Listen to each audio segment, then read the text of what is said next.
What's up, everybody? It's your boy Alan G. Moji here, live with Andy eating a pork. I hope it's not really in his mouth because I gotta watch that later. But anyways, here we are, guys, for Star Wars Episode 8, The Last Jedi. Hold on, let me do that again. Hold on.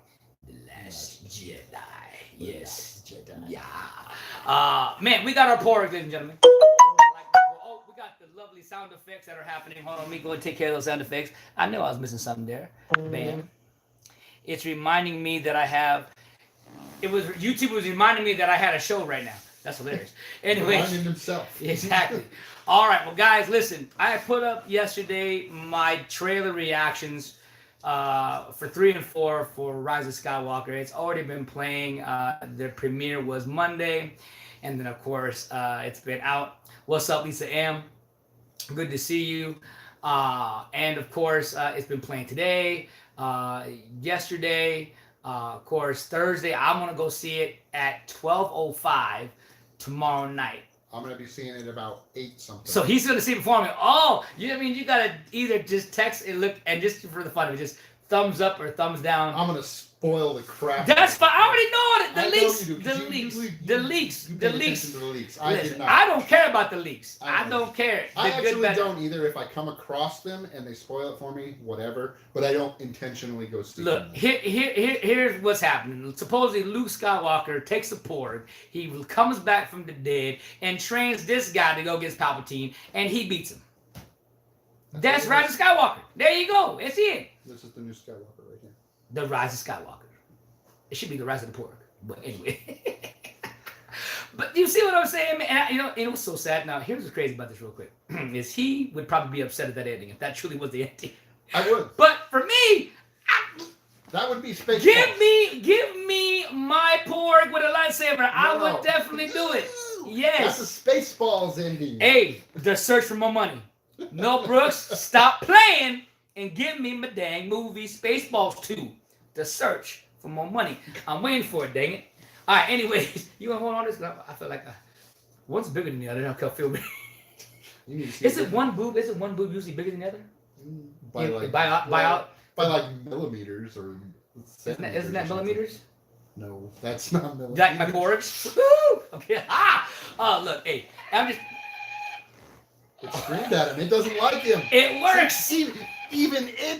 Even it doesn't like his ending for Rise of Skywalker. He said squawker. Squawker. There it is, Rise of Skywalker. There's a good. The Rise Mel of Brooks, Skywalker. let's give us our money for Spaceballs 3. The Rise of Squawker. Search for more money and the Rise of Squawker. Oh man, that's good. Anyways, listen, do you see how we're having fun, man? This is what it's supposed to be. It ain't supposed to be all this hate and disagreement and upsetness, and people want to call people bad names and.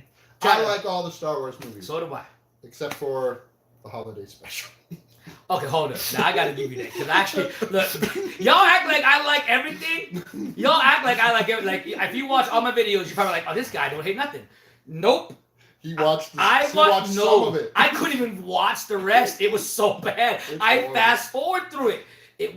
I was like, "This is crazy." It's awful. Oh man. It is. Awful. I can see what people are saying. So I can't tell you how bad it is because I didn't watch the whole thing through. But I will say, I'll say this: I'm not trashing it. It could be for you, but it wasn't for me. It was not for me. It's not for anybody. Not for it's any- awful. I bet you 2-year-olds would like it.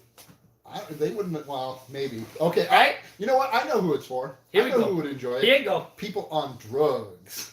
Because it'll make sense to them. I'll say this right now. I did think that one was it Helix, the green girl that was on the Olympic bar that she was twirling it. She was fine. I ain't gonna lie. I was like, this is good for the 70s. This is cute. I like this. Okay. Moving on. Yeah, moving on to The Last Jedi. We're gonna get ready. Everybody, go ahead and put yourself up. And we're at Lucasfilm. And let's get this going, man. I'm excited. We're gonna Turn subtitles on. Yeah, I got subtitles. I already got you, man. I got you. Just making sure. And I got it down to what we got it. We got it down to 6. All right, you guys ready? Here it goes. The final one before we go see the Rise of Skywalker. We've been doing this now for almost 8 weeks straight. And here it goes, guys. In 3, 2, 1. Last Jedi. Here we go. By the way, my wife said that no more double features. No more. Hey, it was a good time. It What was up? a What good up, time. Tupac? I'm having a makeshift Chicago dog. I already ate mine. I can't eat stuff.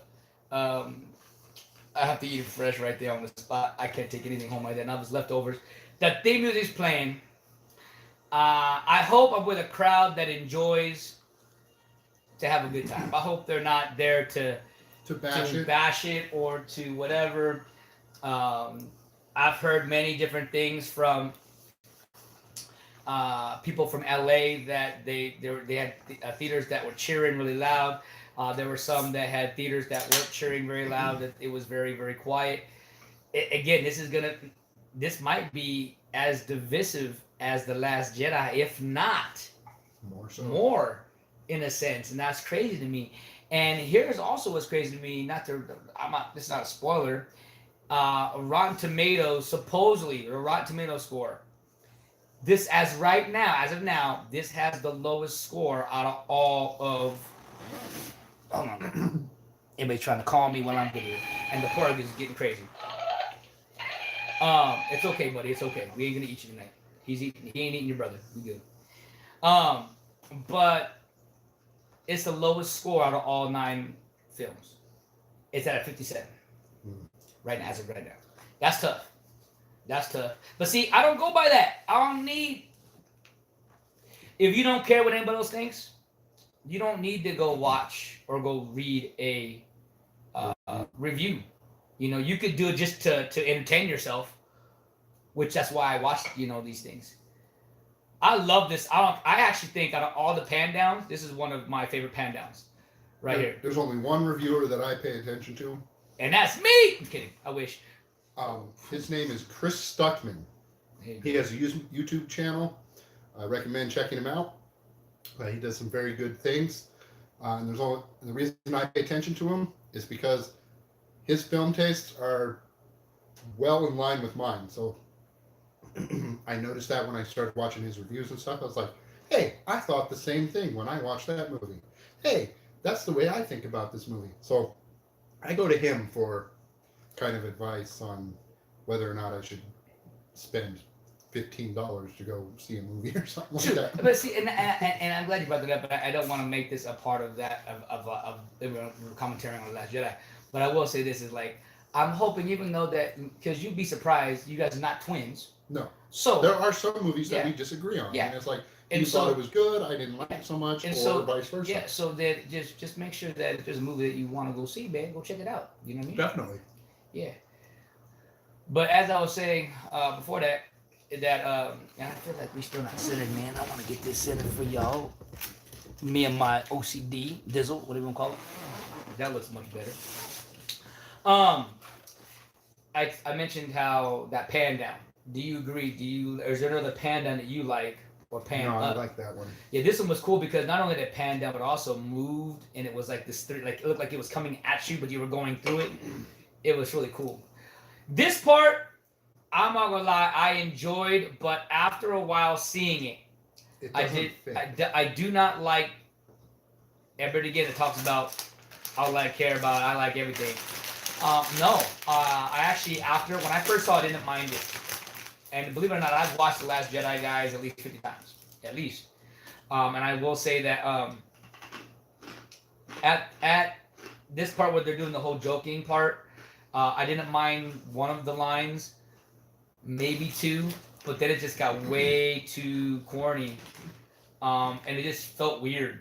I didn't like that it was basically a sprint thing where he's like, I'll hold. And it's like, I don't know. For some reason, this joke, while it was funny, it didn't fit within like the Star Wars genre to me. It just felt displaced. Like you hear what he said, like he's tooling you. Like if he would have just said open fire right from there, like he didn't. Okay, it's okay. This part was cool, by the way. Mm-hmm. And then with him freaking Poe drifting and crap. Oh yeah, awesome. This is cool. The part that if they would have just had Poe say his line of, hey, can I speak to General Hux? A hole, please. And then right from there, cut it to where he goes, open fire! Like, you know what I mean? Like, like there, like I think that would have been funny, but it would have been not an overlasting joke. I feel like it was a joke that was. It was drawn out too long. That's it right there. That's the word I'm looking for. Too drawn out. And like I said, it doesn't really fit in this particular universe because it's more this planet's kind of humor. It would have fit in like a Marvel movie. What about what I just said? If no, you're right. That would have worked. It would have if they had used different words to convey it. There you go. Okay, I take that. Like not our terminology because these guys don't speak like us. They don't use our slang and stuff like that because they're in an entirely different world, different galaxy, long time ago, far, far away. So they don't speak like us. They have different anachronisms in their speak and stuff like that. So I know that's getting like way too technical, but it just didn't feel right. But Alan's right. If he had just said something to the effect of, "I'm here to speak to General Hux to negotiate a treaty," and Hux gets on and he's like, "I am here. I am ready to negotiate the terms of your surrender." Yeah. And then he says, "I'll hold please" or something. Just real says, quick. He says, yeah, just one line. "I'm waiting for General Hux," or something like that. Yeah, that'd be cool too. Yeah. And then Hux just was like, "You know what? Forget this. Fire. Open fire." Yeah, Because exactly. what dragging that joke out does is it diminishes the threat of Hux, because as Hux, he's a leader of a military thing. He's not going to put up with any of this stuff. He's going to be like, "Nah, screw this guy. I'm going to blow him up." Yeah. We watching Poe being Dominic Toretto in Star Wars right now. He's drifting and He's Maverick. Well, I don't know. Tom Cruise versus Maverick versus Poe? I don't know. He's using the same tricks. I don't know. I haven't. Hit the brakes, I want to fly right by. I want to see that. I haven't seen that yet. If he pulls it off in episode 9, I'm done. I mean, the good way done. That'd be awesome.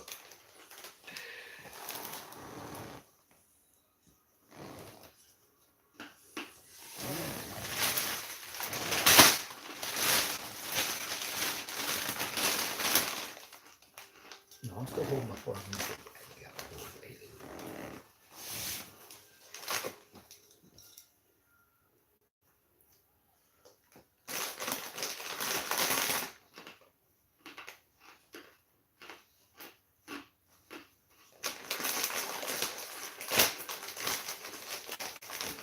People have so many complaints about these bombers too.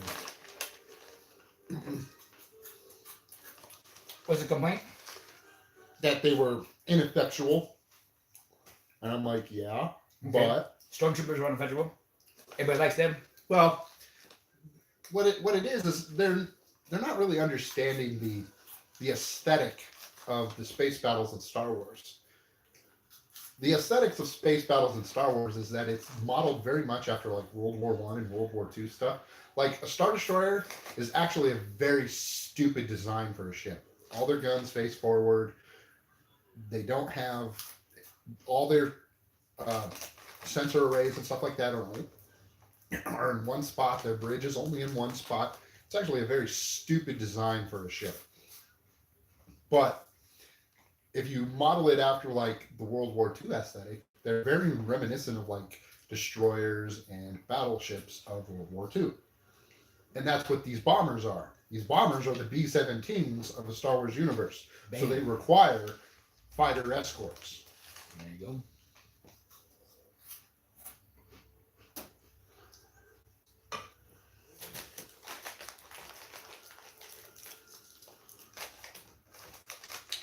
I have to admit, I don't know why people just did not like, and maybe they liked this but didn't like the other stuff. But this is an awesome space battle.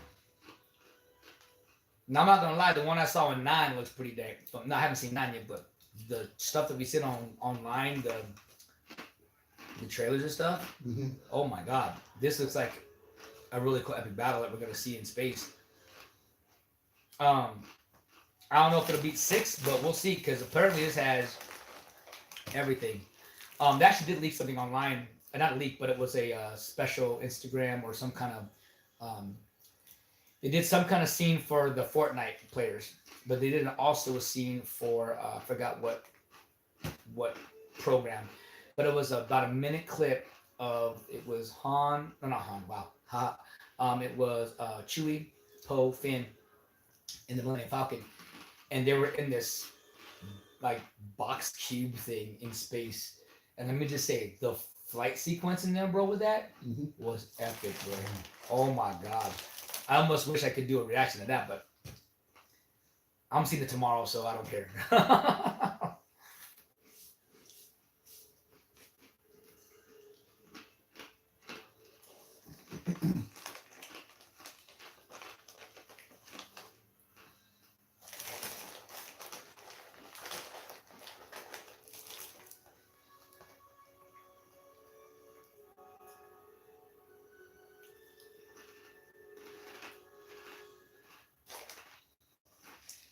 This was cool. And then your hand pops, yeah.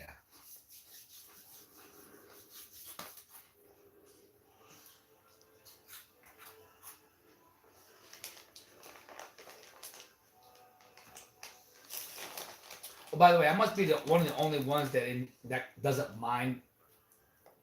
I think it was drawn out too long, but the Canto Bite scene, I actually don't mind that scene. I didn't like it. The only reason why, the issue that I had with it wasn't that they were trying to push an agenda for saving animals and not being cool. And the one that for me, was what's his name, Del Toro character?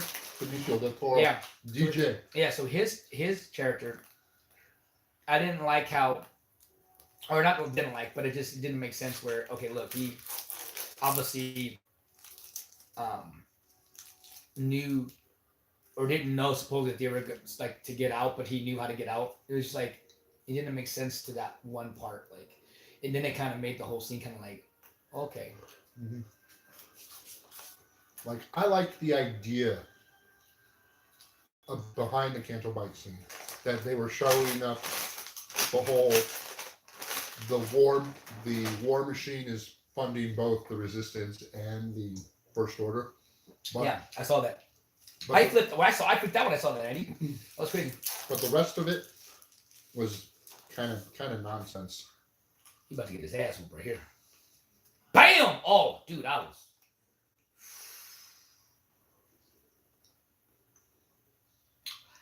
the one thing I believe Rian Johnson did that was, if you want to call it a thing I didn't like about it, was they made General Hux a total B clown. Yeah, clown B. He was annoying in 7, but he was like kind of I didn't like his character. I didn't like his character because I disliked him. That was what you know what I mean. Like I liked his character. Disliked him because you were supposed to dislike him.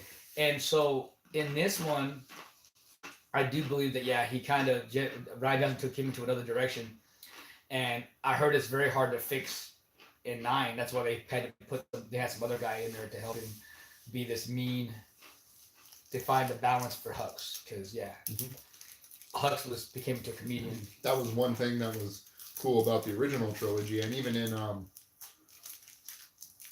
prequel trilogy, all the military leaders, they were never jokes. They were all military leaders. General Veers, Admiral Piet, even Admiral Ozzel, they were all serious. They knew their job and they took their job serious because they're military leaders. Military leaders aren't taken as jokes. Here we go. Everybody really disliked this part, but I get it. Mm-hmm. He was trying to symbolize he was done with everything. So I don't want this thing. Don't bring this to me. Yeah.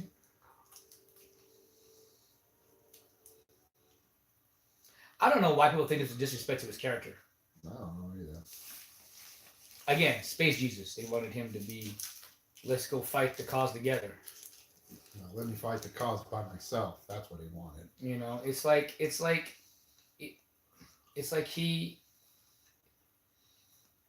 he has not flaws, but he's not that he's human, but you know what I'm saying? Like you got to put him grounded. You can't have him do everything. I think, and that's part of the reason he is the way he is. because everybody wanted him to do everything. He's like, I don't want to do everything. Leave me alone. Yeah, I mean, granted, even Mark Hamill said he didn't like the direction. But he did it. Yeah, and like I said, I personally think this gives him a different kind of arc. So I wish he would have passed away in 8. No, I think they should have made him pass away in 9. But it's it's one movie earlier, you know.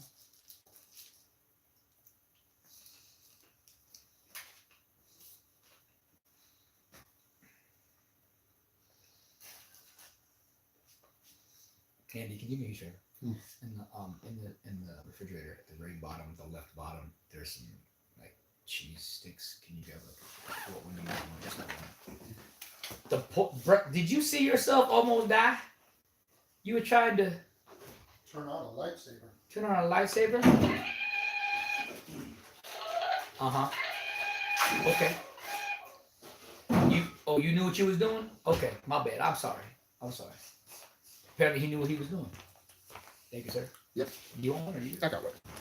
Thank you. Thought it might go good with your beef steak. And Chewy growls and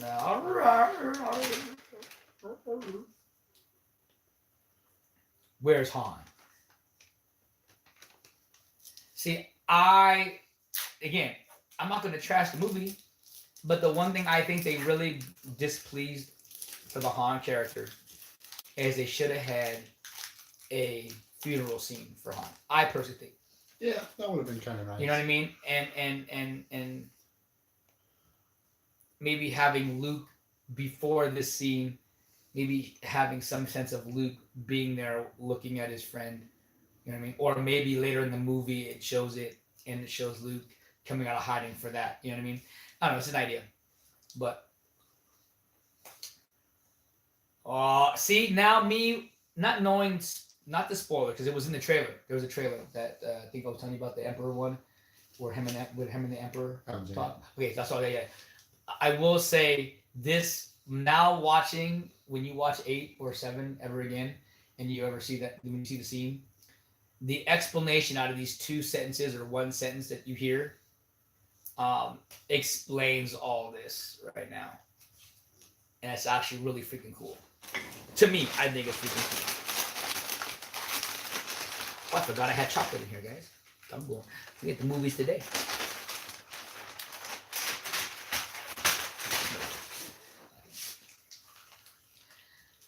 A new Vader.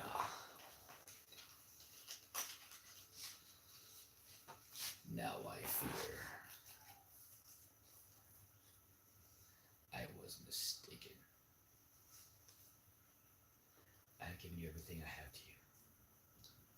To the dark side. Take that ridiculous thing off.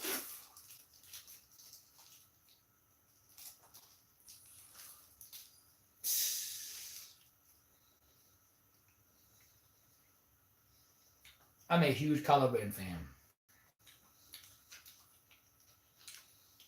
Got so many layers.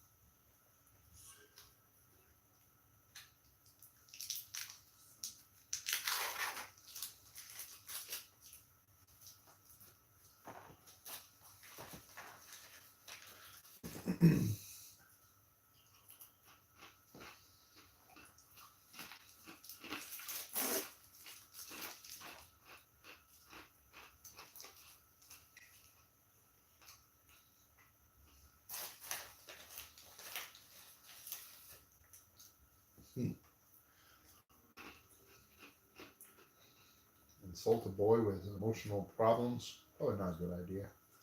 Oh yeah.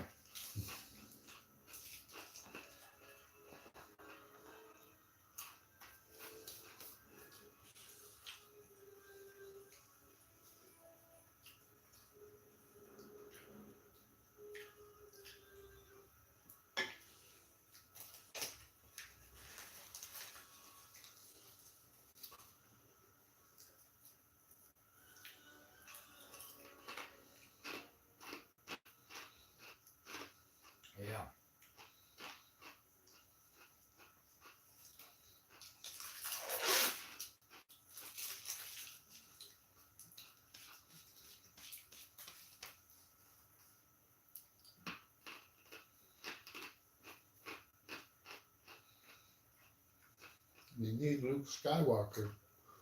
You don't need Luke Skywalker.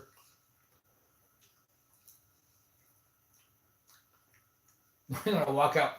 It's so fun. That's what everybody wanted. Yeah. He actually said what everybody wanted. That's why it upsets me, because Luke describes everything. And he says why he doesn't want to do it. He's like, what do you think I'm going to do? Walk out there with a laser sword and face down the whole First Order? Maybe the Return of the Jedi. That's what he would have tried. Maybe he would have done good, but... Actually, no, I take that back. I think he would have done that in Empire Strikes Back. Because in Empire Strikes Back, he didn't care. He was very reckless. Mm-hmm.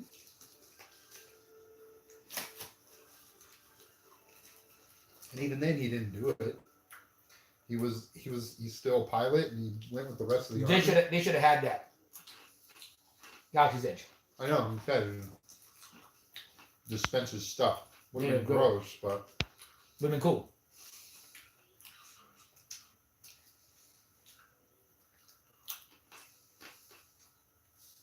yummy. Want some?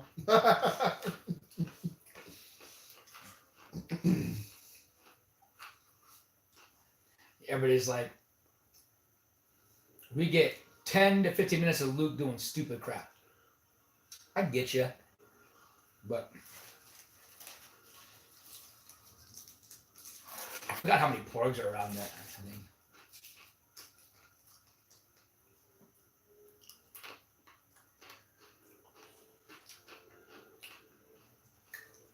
I did hear that, yes.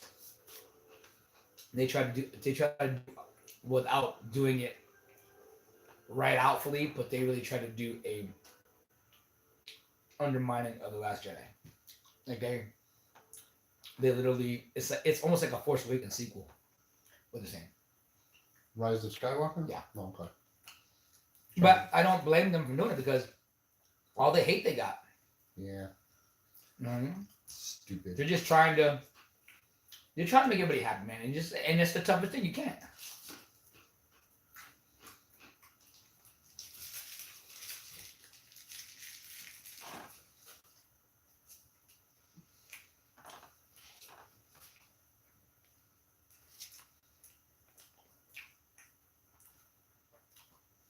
She's going to the Jedi tree.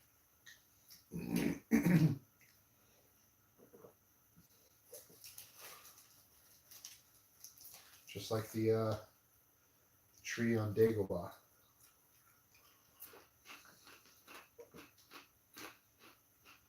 Hold up.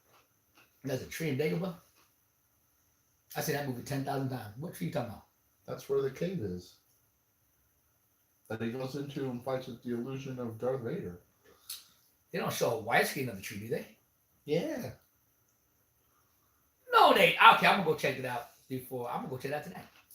The cave is in the roots. Well, no, I always see just Luke walk. It's not as distinct as this because Right. it's amongst a bunch of other trees. But Right, yeah. right. I get what you're saying. Then yes, I see it. I thought it was like you see like how that you saw like a specific tree. No, because he turns and looks and he says, "What's in there?"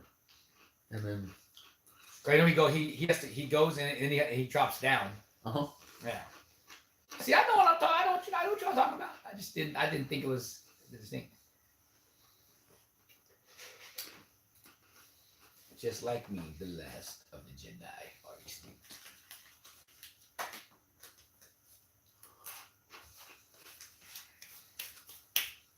only in dreams. Who are you? That's the big question. Nothing. Where you from? Nowhere. Where's nowhere? Jakku. Oh, that's pretty much nowhere. I have to admit, that was cool. Kick-Ass guy, Reese's. I'm going to say Kit-Kat because, okay. Thank you.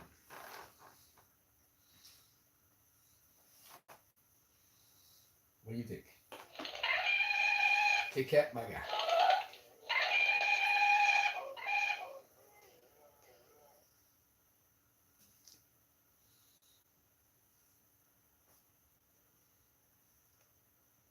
Put Papa Porg on top. There we go. This is like one big gigantic hole. Yeah, it does. It's kind of funny.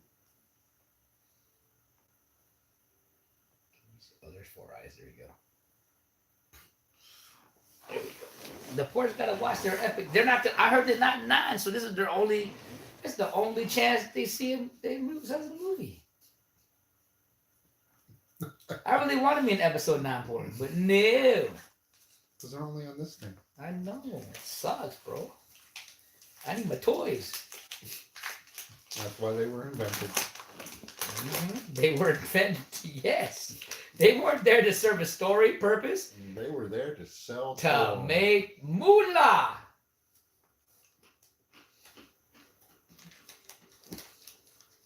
I'm surprised they didn't do Leia caskets. Since Leia passed away, little Princess Leia I casket. think that's a little much, but okay. And have a little small casket and her laying in it. That's tough. Disney just hooked you all up for another way to make more money. It'd be wrong. Did she slap him yet? Yes, you just did. I actually like this scene a lot.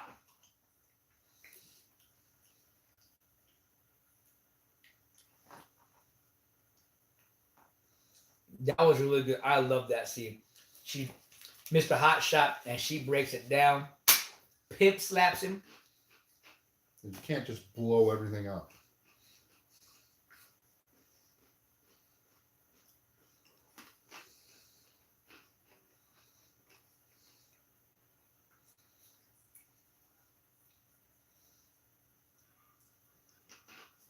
See, they tell me, oh, the storytelling here is all weird, right? No matter who did this direction.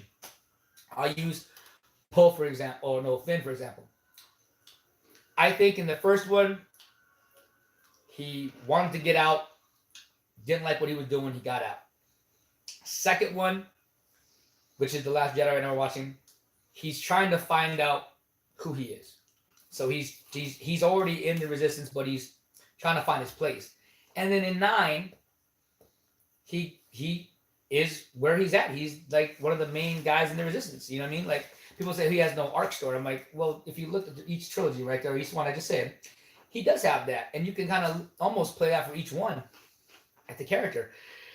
It's just as people want to see it. That's like I said, I think some people, when let's say you like a character or you don't like a character, they will, if they don't like a character, they will find, or they won't find the reason to like. Yeah. Like I hear that all the time about Poe, or about Finn. He has no arc. Like he finally has an arc in the story, and I'm all, what are you talking about? Number 1, episode 7, he clearly didn't want to be there, and he left, and he helped out the Resistance. Mm-hmm. In this one, he's helping the Resistance, but he's trying to find what he wants to be in the Resistance, in a sense. And then in 9, he becomes what he's supposed to be. From what I heard, he's full-fledged resistant. One of the resistant leaders or fighters. Yep. So yeah. No. I don't understand. This is Kylo's ship. And it's a little different than what they have in 9. It's more flat. And I wonder if episode 7, if they showed Kylo's ship, because if they did, I think they went to the original design of 7. In 7, I don't remember seeing it. I don't remember either. He flew in that shuttle all the whole time. True. The one with the big old wings.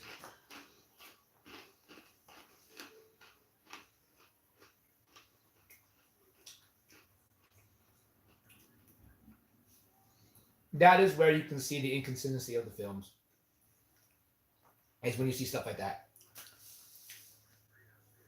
But that happens even in the original trilogy. Oh yeah. Mm-hmm.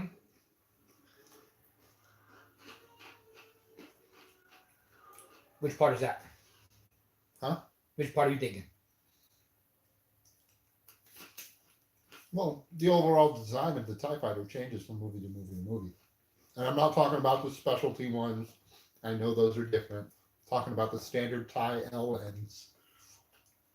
They change minorly throughout the entire series. Do you have, folks? Oh man, when I was in the theater, I was like, is he gonna kill his mama? But it wasn't him. There it goes. Okay, I'm watching this right here. Let's see.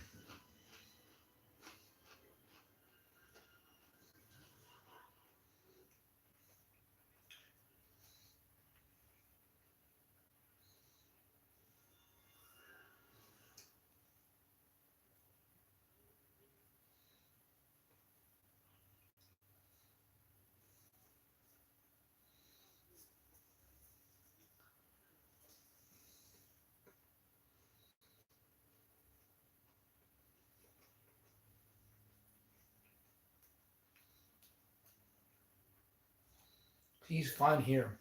Yeah. He's actually got a sound strategy. Let them pull ahead. Let them burn up their fuel. We'll just keep pounding them, and they're not going to go anywhere.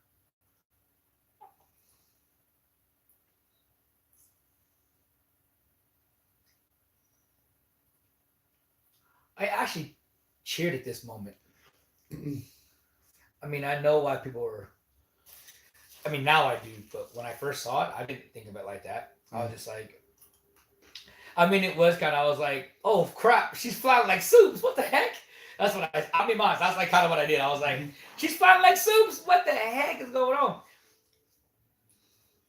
But when they played the Leia theme, I didn't care. I was like, that was cool too.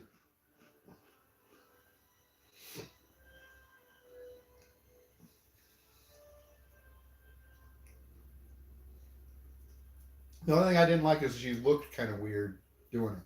I Yeah. didn't mind her flying. I didn't mind that she didn't die in space, because actually getting sucked up into space isn't insta-death. Yeah, I'm wondering if she already passed away on that scene. No. Because they had filmed this entire movie already. Before she died? Because they had a bunch of extra scenes that they were going to use in episode 9. No, that was 7. 7 is where they didn't use any footage from footage from me. It was all 7. No, but they had finished the shoot. She died like a week before the premiere or something like that. Hey guys, I'm sorry. I'm not. You look delicious. Heck no. What up, Helen Callie? What up, White Tupac? What's going on, everybody? Look at your brothers and sisters. That's tough.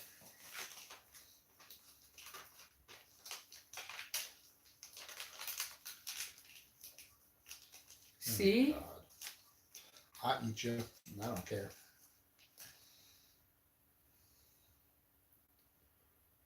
Good job, guys. Way to make sure he changes his mind. Eat it, Chewy. Yep, I agree. Get him away from me. I'm going to eat him. I'm going to cook him and eat him. Oh, good stuff. Oh, the dice. It's actually really cool to see that in solo, by the way. Yeah. After seeing all of it together. This part was really cool. His buddy.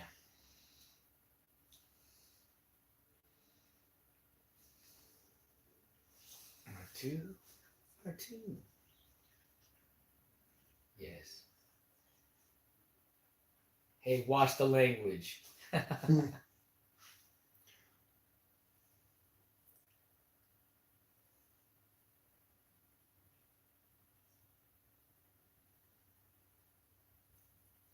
He's not coming back.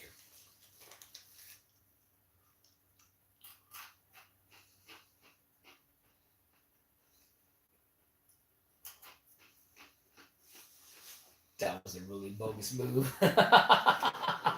Cheap. He said the word cheap. You know, while the scene's playing on, this is where Princess Leia, where basically he plays, R2-D2 plays Princess Leia's first message from episode 4, and this is what gets him to say, you know what, I'm gonna show Rey why he don't want to come back. 3 lessons on why the Jedi need to leave, ladies and gentlemen. I think how this movie shows Luke as tired, broke, disgusted, don't want to do nothing with life, depressed. I just wanna live out the rest of my days here, call it a day. Again, it's good to see that someone of a character that was XYZ, just a strong leader. To not everybody's gonna be strong. There's gonna be times where there's failure, and so And they deal with that failure they, differently. and so they show that on camera here. They showed that side of it. Then there's, if we would have got the other side, the optimistic Luke that everybody wanted to see, come in and start kicking butt, half of 7 in 8 and in 9, and then die sacrificing his life in 9. Like, I would have been okay with that too, because there's both sides of that, right? Um, I believe Ryan Johnson did take a chance on showing not an optimistic Luke. He took a chance. And I think it, for most of the people, it failed. And then the other, well, half, we'll just say half because it's divisive, it's half and half. Half of the people enjoyed it, and half the people hate it with like a passion. I think it's more fitting to the hero that Luke was modeled after. I mean, if you think about it, and there's a whole video on it, but Luke is modeled primarily on the King Arthur mythos. You get a young boy, gets a special sword, meets a wizard, guides him to build the special kingdom, has a few good years. What happens after those few years? The kingdom falls to ruin, mostly due to a family member that betrays him, and then he gets exiled off to a mystical island. This is King Arthur's story. There you go. He's on Avalon right now. He's been exiled because things didn't. He had a few good years as the supreme leader of being awesome, and now he had his run, so now it's over. Mm-hmm.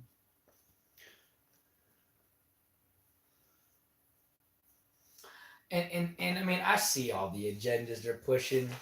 I see, like, right now, what's the name? Holdo. Holdo. It's not general, right? It's commander. No, she's Admiral. Admiral. So Admiral Holdo. They're definitely trying to show the women empowerment for sure, Mm-hmm. Or women in control. I heard the whole how we talked about the last in episode 7. Mm-hmm. How they're having, they're saying they're racist Mary Sue, and I heard they go after it in Rise of Skywalker. I heard that she's some Mary Sue and Rise of Skywalker. And I'm all, I hope she'd be able to do something in episode 9, because it's the final. She's supposed to be the next chosen one. I didn't mind Vice Admiral Holdo. The only thing that kind of got me about her thing is that she sends Poe to basically do errand boy tasks and doesn't tell him the whole plan. And then when he finally decides, okay, we're having enough of this, we need to do something. And then he has this whole mutiny thing. And then when it comes to fruition, and she gets all pissed off at him because he wasn't following the plan. She never told him the plan. If she had just said, look, this is what we're doing, just stick to the plan and it'll work out, then Poe might have been like, okay, maybe I'll do that. But then it just doesn't make any sense. And there's a reason why he had a mutiny, because he didn't know what the hell was going on. Yeah. No, I agree. And the mutiny actually would have had more impact had she told him what was going on, and he still decided to mutiny because he didn't like her plan. Yeah. And that actually would have made more of an impact for them to be like, look, you need to learn to follow orders. I told you what we were doing, and you still didn't do it. Maybe they thought that was hitting over the head too much, but I would have been okay with that because that makes more sense. Yeah.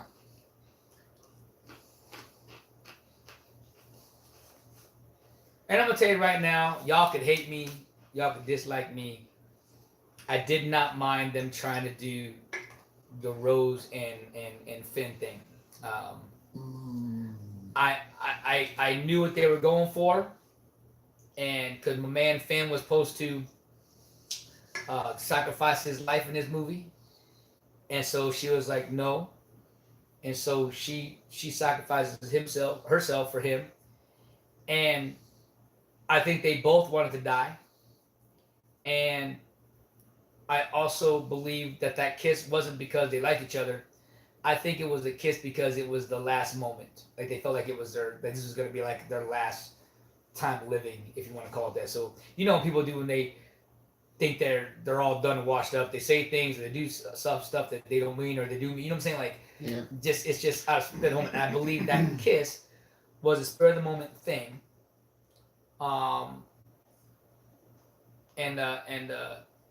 Yeah, and I don't think she's a wasted character. I mean, granted, there's some things she could have done, but if that's the case, then it's almost like let me do this. 4, 5, and 6, you only had a handful of characters. When I say handful, we talking Luke, Leia, Han, and 2 droids, and Chewie, if you want to count Chewie.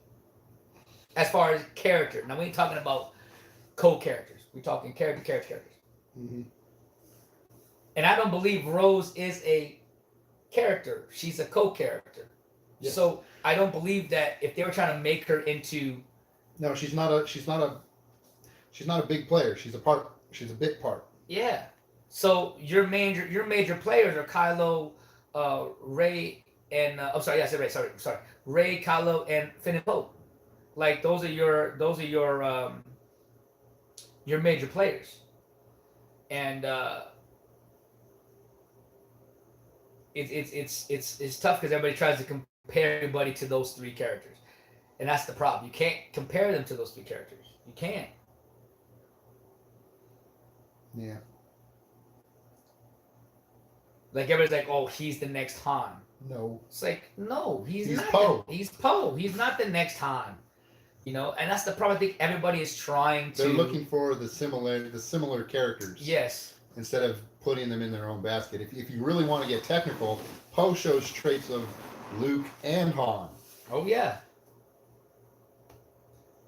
Because he's an awesome pilot and he's kind of a scoundrel. There's your 2 similarities right there.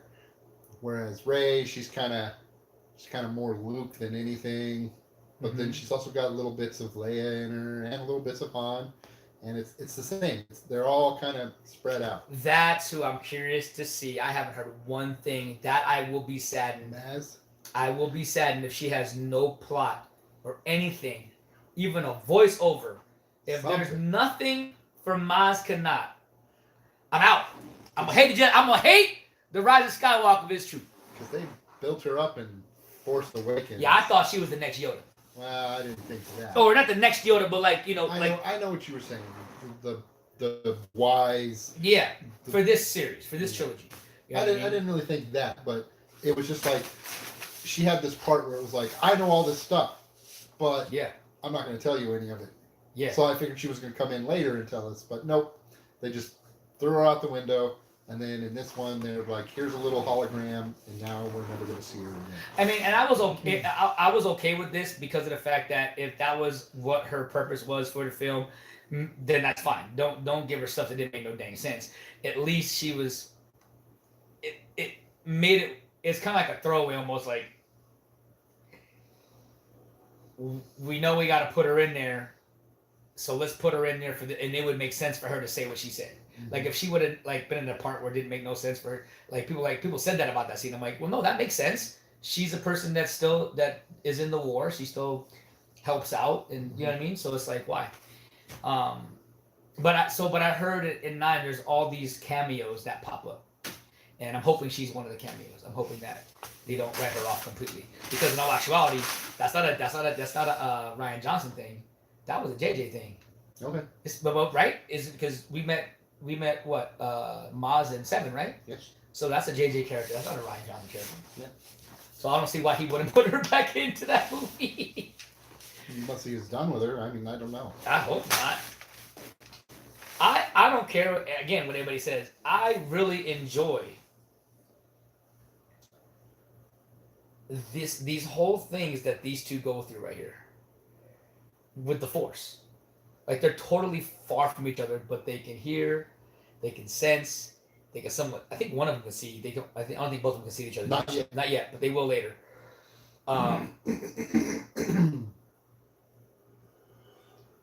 Yeah, man, we need to just. Can we just cut this? Go watch 9 now. We just go watch 9 now. I'm sitting because some of the stuff I know it's like this. All this makes sense to me. Oh, I don't know how people can't get excited. Why y'all don't get excited? Oh my god. Watch him hate watch him hate to Rise of Sky. I will laugh my behindy off if he goes to me and says, "This movie sucks, bro." I can't do it. Why are you trying to jinx me like that, man? I'm just ready for the inevitable. Okay, I'm just ready. It can't be possible that Andy Block will enjoy as much as I have this phenomenal franchise, if you will. Wait a minute, that's what makes me think I think you will, because you did say at the beginning of this video, you said, I like all the Star Wars. Now, I just say you weren't in love with it, but you said you liked all the movies. So if you like all the movies, there is no impossible way that you would hate this one. What would they have to do to make this be hateful for you? If the poor became a Jedi. All that. It's off the wall things. Darth Jar Jar. Oh God. I hope we just see it for just 10 seconds. No, stop. I'm You not- asked I'm me a not- question. Let me answer it. I'm not to relax. Well, stop it. I'm not interrupting anything. I said Jar Jar Binks. I'm just be so happy. Wait. Darth Jar Jar. Too much fan service. Like, I don't want the movie to just be stuffed with just like cameos and callbacks and all this other nonsense, because then it's not a movie. I'm giving you a number one sign. I know, but I was just trying to not interrupt you and just basically say that you're gonna hate it. I don't want it to be stuffed with it, like at the point where the rest of the movie just is like incomprehensible, because everybody feels like they need to go back to Tatooine to do this, or we need to see Dr. Esteban and Ponda Baba, or we need to see this and that. That's the part that I think that then you may not like it, because that whole part about there was one word that was said. It's got a video game style storytelling. I think I know what they meant by that saying. I don't know. Well, we'll see when that happens. When you know how you play video games, you have to go to each specific thing to get a clue to go find XYZ. I think that's what they're talking about, how they do a lot of callbacks, they do a lot of things, and it's supposed to be each specific thing they're doing. It sets up for the next thing in the movie. Like it's like a big video game. Like it's like a video game style storytelling. Well, that's different. Are you okay with that? To do Okay that? with that. Yeah, that's what I'm saying. Like I knew why they were, because Star Wars never, as far as I know, watching some of the stuff, I never really got that from anybody, because I've played video games before, so it's just like you. Like when you start from level 1, there's all these things you have to do: level 2, level 3, level 4, level 5, and that's kind of like what they're mentioning for this movie. I'm fine with that. I just don't want it to constantly be callbacks and fan service. Yeah. I want it to be the new story. I don't want it to be just constantly reveling in the old. Well, I think that's why when people said this is what I believe is, if you like The Force Awakens, then if you like The Force Awakens and you dislike The Last Jedi, you're gonna love this movie, because The Force Awakens was all fan service. No, it wasn't. Well, they played it safe, and it was fan You're service. talking about beat for beat, like storytelling. I don't care about that. That's fine. I'm okay with that. But it wasn't jam packed with like, okay, we need to go We need to set it on Tatooine. We need to see all the characters that we had on Tatooine. We need to see all Yeah, this and that's what I'm stuff. saying. I think you're not. I think then maybe, and that's the part where the second part was, if you didn't like the Last Jedi, if you did like the Last Jedi, and you didn't like Force Awakens, then this is something that you'll probably dislike, because this is JJ. This is why everybody that I say it to for JJ. He had to. He had to build fan service around this because it's been so supposedly it's been jacked up since Last Jedi that all these things are going to come into play. And wrapping up all 9 movies, I think that he ended up. I think he ended up doing that, and I hope you liked it. I hope it's not too much for you, the fan service. Hopefully, it's just dribbles here and there for you, and I think hopefully you handle it. That's what I would like. But you know me, just throw everything with me in the kitchen sink. So I'm fine with that. But yeah, it's gonna be interesting to see. Well, like I said in our previous videos, it has to go with that nut thing. Expand out of that nut. Don't limit yourself to the box. We don't have to see everything in the box. Let's go out.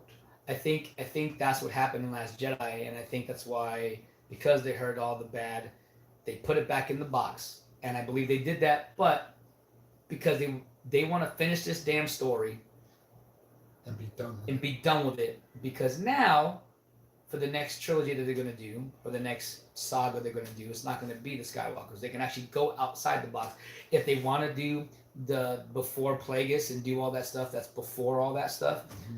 They can, even if they do Plagueis, the Plagueis story. I heard they might be doing a Plagueis series. That would be cool to see. You know what I mean? And that's how, because everybody's like, well, the movies might be all done. Well, they're still gonna be movies, but Disney Plus is gonna start doing just all these shows, which I think would be really cool. Everything is focusing on shows now, and which is kind of cool, because then you can, I mean, you lose the spectacle of a movie, but you get to really now not rush and do, like, if you want to do an 8-hour movie, you could, because now it's like you can do 8 series, 8 little miniseries.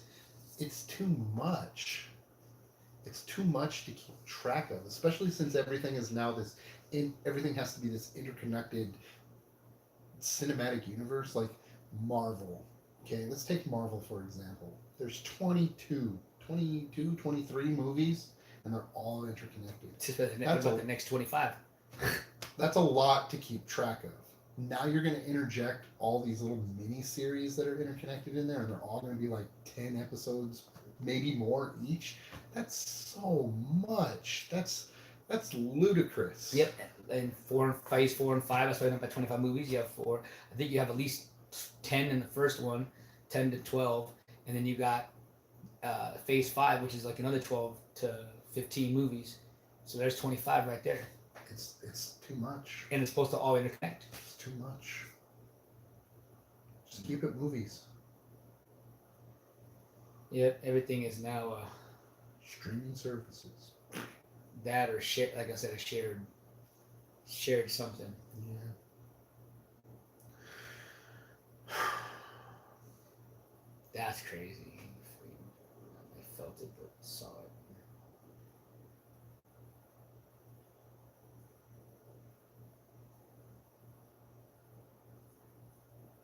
Even though they were all kind of like, if you want to call it bullcrap missions, I like that they all went on different missions. Like, they all got something different to do. That was cool.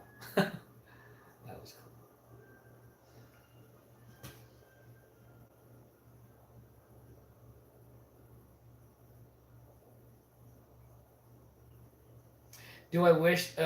Do I think they could have cut this scene down?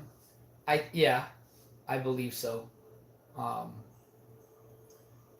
Let me put it this way. Have we ever seen a casino in space? No. You know what I mean? And so it was nice to see something different. And you could tell this is so... Everybody got all upset because they were like, well, this doesn't even look like Star Wars. I'm like, well, what do you mean it doesn't look like Star Wars? We're freaking... There's aliens. There's all kinds of weird, different people. This definitely doesn't look like Star Trek. I think Star Trek would have been much weirder characters, I think. It would have looked a lot cleaner. Like, I wouldn't see him in Star Trek. I'd see him in Star Wars, you know?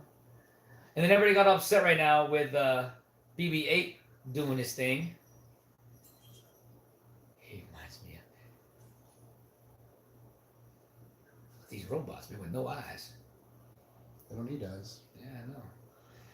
Look at that parrot. What? Not the parrot. What the hell is that? Something. That's what I'm saying. Like, it was just a different. It's just different. I think everybody, the payoff from the scene. I think people. That's what people were upset about, was there was no payoff for the scene, I guess. Yeah, it led nowhere. Yeah, I think that's what it was. Yeah. It was just that. Okay, we go here, and then it's like these horse dog things. This reminded me of the pod racing from episode 1. Yeah, I don't know why it did for me. It did for me. Yeah. But yeah, but it was just like, then we have her talking about this, and then it was just like, it's nothing. It's nothing. It's a nothing scene. Well, or there's little bits of things sprinkled in it, but overall, it's a filler. yeah, I think two things. I think one, now, I hope that whatever nugget they dropped for this kid, being the broomstick kid, because this is where this planet came from. This is where this kid comes from, right? If you ever do something on this kid, Canto Bight will be his, not home, but I will say everybody's first thing, And so like okay, so I feel like in this mission that they're in right now, it almost like if they would have just did all this and would have met up with this guy, maybe that should have been Del Toro, right? That should have been Del Toro's character, him. Well, he's supposed to be the code breaker. Yeah, and let him be the code breaker. Let him pick him. And then, as they're getting ready to leave, to go save those XYZs, right? The horses, or whatever you want to call them, the creatures. If they would have did that, I think this scene would have worked out a lot better, because the part that now makes it feel like it's nothing, I don't even think had anything to do, to me, to the creatures, the horse creature, whatever we call it.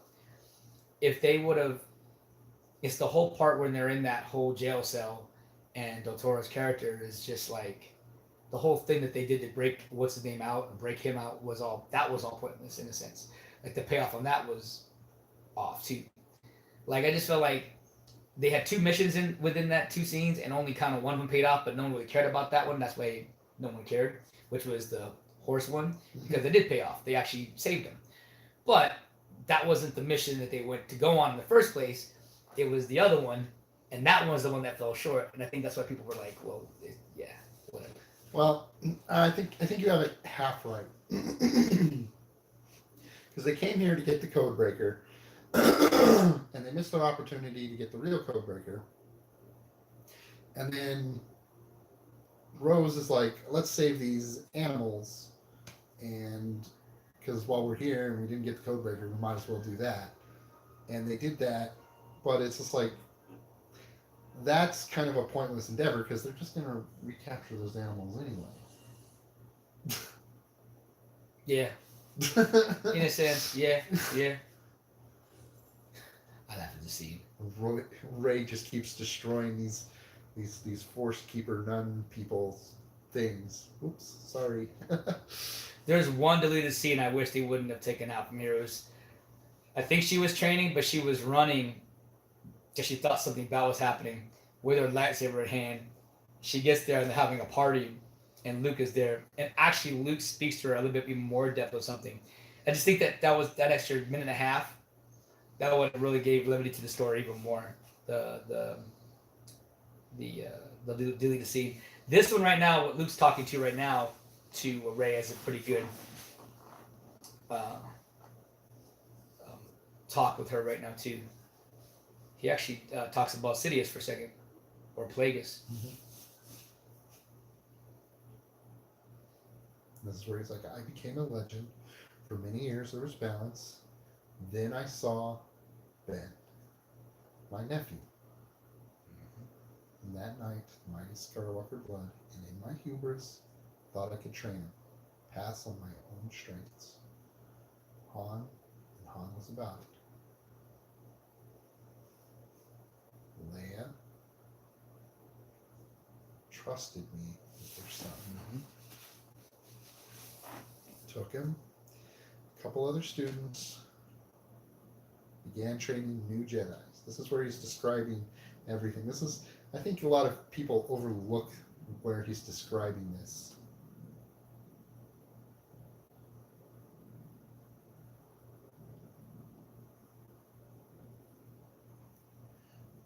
I like how we get two versions of the story, by the way. We get Luke's version for a second, we get Kylo's version for a second, and then we get one more Luke version, almost like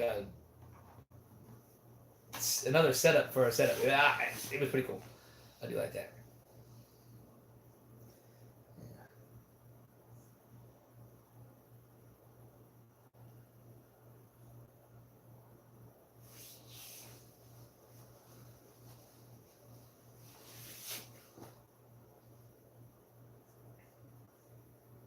Because I was Luke Skywalker, Jedi Master.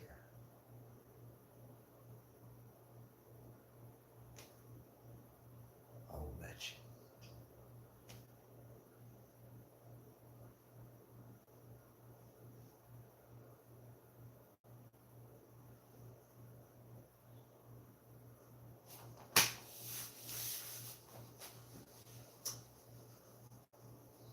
Andy, what am I thinking right now? I don't know. I don't read minds.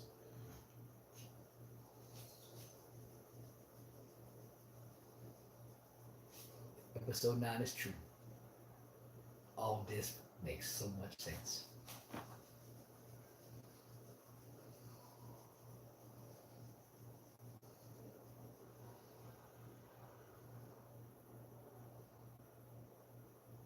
It almost looks like Kira ship from Solo. The big old pointed jaws. Dun dun dun. Dun dun dun dun dun dun dun dun dun. Whoa.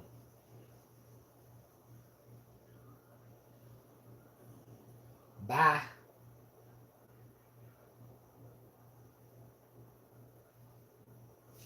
Again, I see why people. That's Leia's daughter right there in real life. Okay. Yeah, not her. It's I know you were talking about the little radar operator, her. Yeah. So what were you gonna say? I know that people dislike, the guy Calamari, if you will. Akbar. Akbar. It's not Middle Eastern. No, I'm making it Middle Eastern. I'm not gonna Akbar. No, if they said he should have sacrificed, and you know what? I don't disagree with that. I think that'd have been cooler than give him the send off, but I actually like how she did it for herself. Yeah. And now granted, he just died, and I think that's what a lot of fans, because he just died. So I get it. Yeah, but here's the thing. All these other fans, they also like to argue realism. Mm-hmm. Well, here's the thing. In real war, people just die. Mm-hmm. Yeah. The people are saying if the Millennium Falcon and Chewie and Lando die in 9, they're like, I walk out and wash my hands of Star Wars. I'm like, I agree. I'd be really upset if that happened. However, if it suits the story in any mean, even 1%, it serves the story. I think I'd be okay if that happened. I mean, look, I didn't want Han to die in 7. Hell, that guy wanted to die. Han asked to die in 6. And Lucas said no. No, he wanted to die in 5. He wanted die in 5, and Lucas said nope. I need more Han Solo toys. That's what he said. Mm-hmm. And in 5, 6, and in 7, that was his chance. He said, JJ, cut me out, baby. And he did. This is the part I don't get. This is the part that I don't. This whole part. That should have.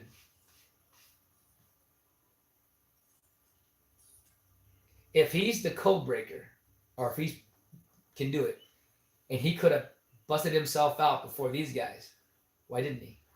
Because he was comfortable. The only thing I could think of was, since he turned, like, people got upset about that. I'm like, who? Okay, so you mean to tell me in episode 3 when my man R2D2, I'm sorry, my man BB-8 shot all this stuff and then took his little gun thingy majiggy and blew on it. Like What were you gonna say? it was where R2D2 was like in 3 when he does this whole levitating the flames go sorry the stuff and it turns into flames and he does this cool thing with it. Like that was awesome. And so I feel like this was his moment. He did the same thing, even though it was shooting coins out. He has a few moments in it like that. It's like, why are you hating on that? I didn't know people hated on that, but oh yeah, people are like, we don't like how BB-8. He's over here spitting coins out. Like, what the hell? what does that matter? It's like, come on. That's what I'm saying. Like, people just nitpick on every freaking thing. And I have to admit, even though, because I tell you, all movies have agendas, and I have to admit that I do kind of. This is one agenda I didn't mind them trying to fit in there, which is saving, caring the animals. Like, granted, I'm not that guy that, I don't eat meat, and hell no, I think pew pew make my steak. You know what I'm saying? But I'm not the one pew pew because I couldn't do it. I don't have the heart to shoot an animal. I couldn't do it. I do. That's tough. So go make my steak, my friend. Show me where some deer are. There you go. Steak. There you go. So I didn't mind backstrap. Man. There you go. Is good. So I didn't mind this part. I think it's just like the other scene. I think it's like the Huck scene at the beginning. It was just overly done. Like what I mean? Like they could have cut this a little bit shorter. Yeah, we didn't need an entire chase scene here. Could have just been. Oh, thanks. Voodoo decided to cut it for us. No, hell no, you better not. We don't do that. No, they could have just escaped on the animals and done their thing. But no, they decided to change it into this whole thing, and it's just I don't know. I don't know. The entire Canto bite scene it feels awkward and just like disjointed. It just doesn't feel like I don't know. I don't know how to describe it. It doesn't feel like it. Well, like I mentioned, I like the Canto Bite planet. Okay, we go to the Canto Bite planet. I don't mind it. Star Wars is about going to new planets. We see this cool casino place. They're there to get the code breaker. Okay, fine. I'm okay with that. They see the code breaker. They get thrown in jail because of some weird charge because they landed on a public beach and some guy didn't like it or whatever. That's kind of ridiculous, but fine, whatever. They need another code breaker, and what should have happened with that was the new code breaker should have said, I can break you into Snoke's thing. I think the line between them is I know where to get a ship and I'm going to meet you over there. Right? I think that's what's happening. So he goes out and he's going to go with BB-8 to the ship, and they should have just met at the ship. You didn't need all this other stuff. If they did the chase thing, they could. I don't think they could have done. They showed the chase. I think they could have showed them running out like we just saw, but then panning back and forth. But then having them with just the one that they skipped the whole chase. Like the chase is not there. Mm-hmm. Like I said, how it is for me, I'm okay with. The only thing that, like I said, that just to me that not that it didn't make sense. It just I just wish they would have maybe did a better job at it, which was just Del Toro's thought process of it. Even though you could have said he was just lazy, just not do it. It's like, well, even not unless that whole thing was a setup. That's the only thing I can think of was a setup from the what's his face from the First Order. He just had no reason to get out of jail. Right. And now they come along and they're like, we need a code breaker, and he's like, I can do it for you. Yeah. What are you gonna pay me? And he's like, oh, I don't know. And he's like, okay, we'll figure out something, and then they go. But yeah, and yeah, it's just here they're busting out with the horse dogs, and it's just like, oh yay, okay. And then they could have just left it at that. Then they show up a little tiny segment where it shows her and Finn riding their horse, and then they get to wherever they need to go. I think, and like I said, I'm not saying they had to keep this whole scene. I think even if I'm watching this, I feel like that there's an agenda being pushed right now. But even though these movies, like even though right now we say yes, these movies are somewhat made for adults, and I think that they're trying to cater to all genre of ages, from anywhere from 3 to 9, from 10 to teenage years, to young males from 18 to 20. Then you got your older guys like ourselves that you know, and I think that's it. And I think and it's so crazy because now I'm starting to realize, do I really want to go down the road of making film for everyone? Because it's a very tough. That's a tough way to go. To do. If you want to make films, you go down the independent route and you make a specific film with very specific kind of audience, and you will be successful. If you try to make a general audience film, you're toast, especially in today's market. Yeah, I mean, there's a couple things that I'm not revealing anything, but I do have a few things that I want to share with the world of not an agenda, but just something I believe that the world should see, and and people already told me that I'm gonna get the biggest hate of all. I'm gonna get hit, and so I really believe that's why God has said to me that you're not ready yet. You ain't ready to handle that just yet. So, but with that, like when I watched this, when I first saw this in the theater, I didn't go, I hate this thing. No, don't get me wrong. I don't hate it. I don't dislike it per se. It's just like I said, it just doesn't jive very well. It feels out of place. It's like this part right here where it's just them being chased by the robots. I'm perfectly fine with that. Yeah. But all the rest of it, where they were going through the casino and knocking things over and all that, that was totally unnecessary. Right. All right.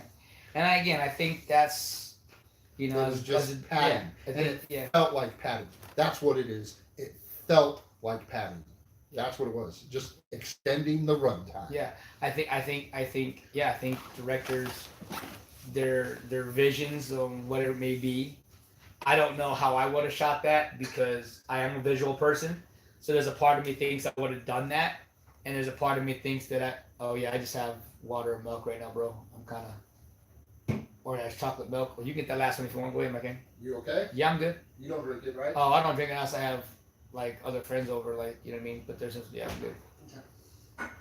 But you know what I mean. Like, I feel like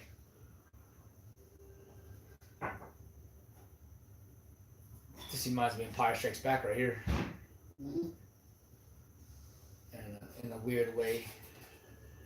So you feel like I don't know like how I would have shot this. Like I think I would. There's half of me that would have shot it the way he did, because I like visuals, and then there's a part of me that thinks I would have cut that down a lot. A lot of people forgot about this scene. This is where he reconnects himself to the Force and connects with Leia. Yeah. Like I thought this was brilliant. And that's why you see Leia that wakes up too.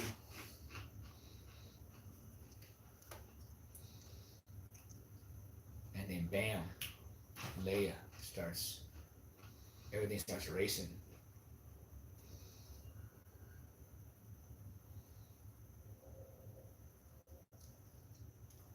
I think he kind of comes out of the hiding because of his sister in a weird way. Yeah, I think he does for her, not even for Han. I think he did it for Leia, just for Leia only.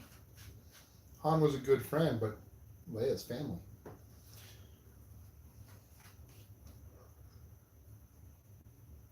I don't know why people got so upset with the whole Kylo with his shirt off. I don't know why they got upset. I didn't care. I don't think he's particularly attractive, but yeah, whatever. Yeah. And then of course they were talking about how stupid stuff like his pants were so high, and I go, okay, y'all gonna. It's Star Wars. They're space pants. Yeah. Who cares? Yeah. Would you rather have them super high or super low, like gangster pants? Yeah. Staggered. With the junk all hanging out. That's the stupidest thing. Real quick, if you have a TV and you have your, your Voodoos and your Disney Pluses and all your the Netflix and the Hulus and the HBO Plus, whatever you want to call it, if you watch stuff on the streaming there, sometimes your TV can mess up here and there. It kind of takes a dump on you. Usually the PS4s or your PlayStations. Like right now, I had because it kind of turned off, and the PlayStation now I have it on the PlayStation and it's working fine. Can remember how it cut off earlier? Yeah. So just giving you a heads up, guys. Usually your PS systems work better. Really, it's usually the opposite for me. Yeah. No, because I heard the TV you can actually get what's the one I'm looking for? It almost has like a virus that cuts in sometimes into the TV sometimes. I don't know how or why, but makes sense. But yeah. We just got Kylo's version of what happened. So she was pissed off at Rey, or Rey was pissed off at Kylo because of what Luke said. Now she's pissed off at Luke because of what Kylo said. She's gonna be pissed off at everybody because nobody's telling her the real truth. Yep. Actually, I think Luke is telling the truth. And I think that's one of the brilliant things about this scene is because we get the two versions, and it's up to the audience to decide who's telling the truth. we need to watch this again after the Rise of Skywalker. Just so I can point out things and be like, remember I was over here and I couldn't. I was like, my mouth was wanting to open it up, but I can't.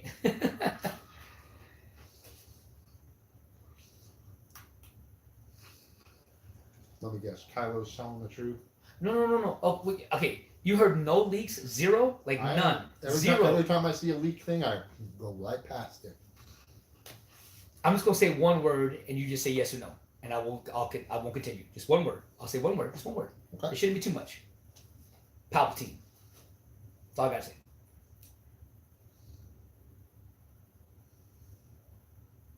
Does it have to do with what you were saying? What part? Granddaughter? Yes. Yes? Yeah, no, not really granddaughter. That's supposedly that's well, if I do this, then we gonna just about just sprinkle it on just a little bit. supposedly spoiler just alert. Because right now she's in the cave with the mirror images. Which is kind of indicating that she's a clone, to me, a clone, because it shows two figures walking up to the glass or to the mirror or to whatever it is that's, projecting that to her, and it turns into one person, and then it turns into her. Like, it just shows her face. So, either one, she was created by the Force, or she's a damn clone. So, I said Palpatine. And I will say that she a clone? No, I don't think. See, there's because there is a obviously heard there's a dark ray. Yeah, let's know if you saw that one trailer clip or D23. Yeah, there is a dark ray in there. Especially two. I'm like, man, are we going to find? And it almost looked like Kylo for a second, and then I was like, not Kylo, but like a Sith user. And then it turns into her.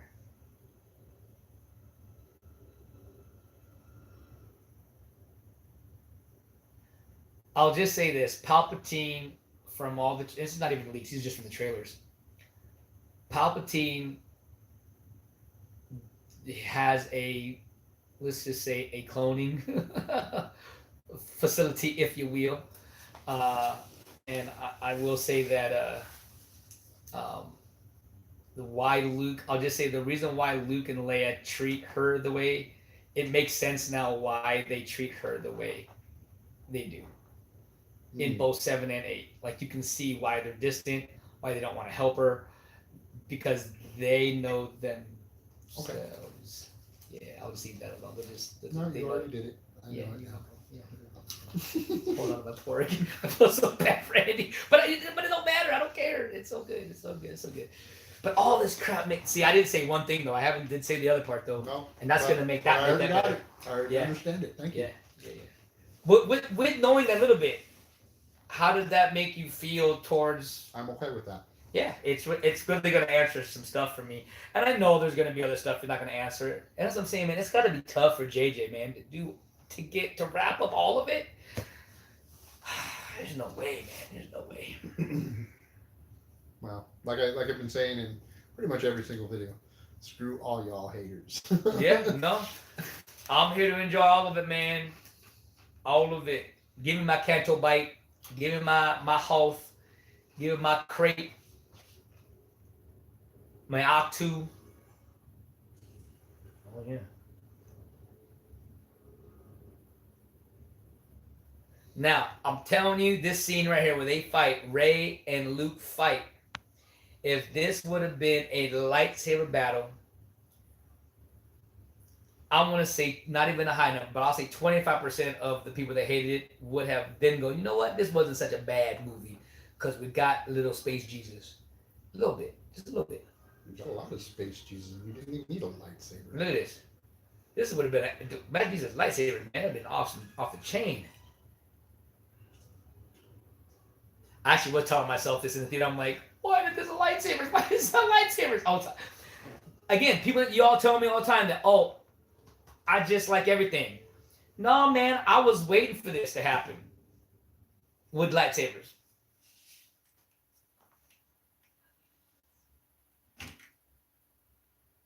Our subtitles are gone. Is it gone? Oh, I'll fix it. I thought you already knew the whole thing by heart. My bad. I'm sorry, sir. No, not these ones. I've only seen these ones a few times. Yeah, don't say that out loud because then they're going to tell you that you don't like these. They can tell me whatever they want. They're like, well, why do you know all the others? You must have watched that 1,000 times. Why don't you watch Because this it's one? true. Because I've had 20 some odd years to watch those ones 1,000 times. These ones have only been out a few years. And then this is where we get So I'll tell you what. the truth. I'll tell you what. When we do reactions, because I'm sure we're going to redo this one more time in 10 more years when they kind of put out prequels to the prequels or The new 10, 11, 12. the Old Republic saga. We're going to go through this whole thing again. And I'm hoping It'd be old that, man no, sitting by there. that, no. We're going to be in a nice big movie theater house. I'm going to have, but 10 years from now, if I still haven't made it, I'm hanging up my boots.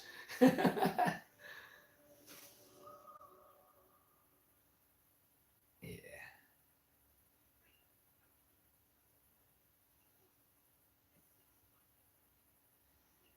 See, and then people don't realize how Ray right now is trying to be the Luke.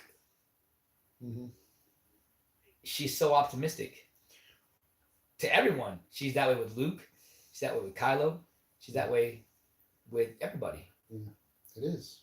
And Yeah. people fault Luke because they don't realize that when he failed, they're like, oh, number one complaint against Luke is, oh, he just automatically pulled up his lightsaber and decided that he was going to chop Kylo Ren's head off. And it was like, okay, first of all, that's a single moment. You have to look at the build up towards that. He said himself that he had sensed the dark in Kylo, Mm-hmm. which the argument against that I always hear is, well, he sensed dark in Darth Vader and he thought he could turn him. Well, it's a backward situation, okay? With Darth Vader, it was dark and he felt the light and he thought he could turn him back to the light. It's the other way around with Kylo. Yes. He was light and he felt the dark. And he doesn't quite know how to deal with that yet. And everything that he tried wasn't working. And he felt that the dark was so strong and so overcoming to him that he felt that at that particular moment that was the only option. And then in that moment, once he ignited his lightsaber, he realized, this is crazy. This is a stupid idea. And that's when Kylo wakes up and sees him with the lightsaber. And before Luke can say, hold on, brother, let me explain, Kylo ignites his lightsaber and attacks him, and then crushes the whole thing. Oh yeah, done. I gotta go back, my man. I know, you saw I got my Yoda. Even people talk about this was a misplaced Yoda. I'm like, no, it wasn't.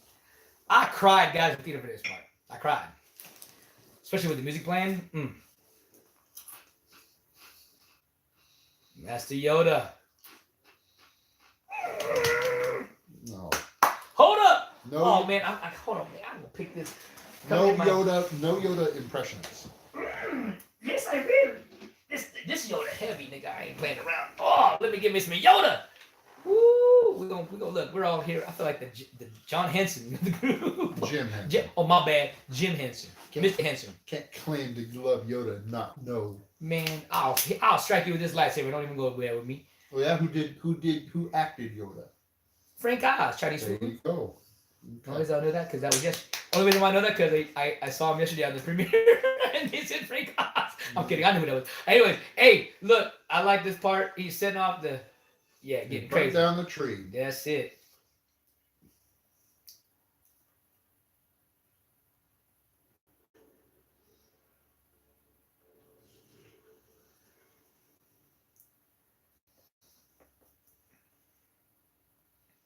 If this is fan service, give me the fan service, man. This is what I'm talking about.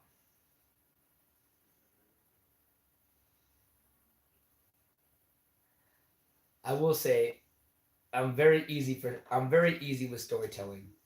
You don't gotta go crazy with me. And so, I prefer easy storytelling too.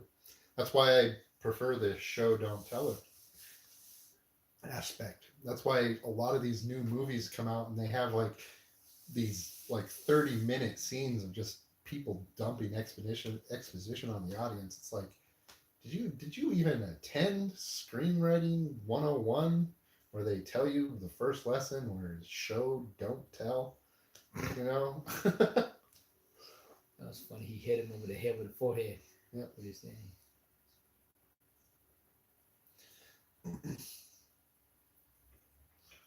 Lose prayer we must not.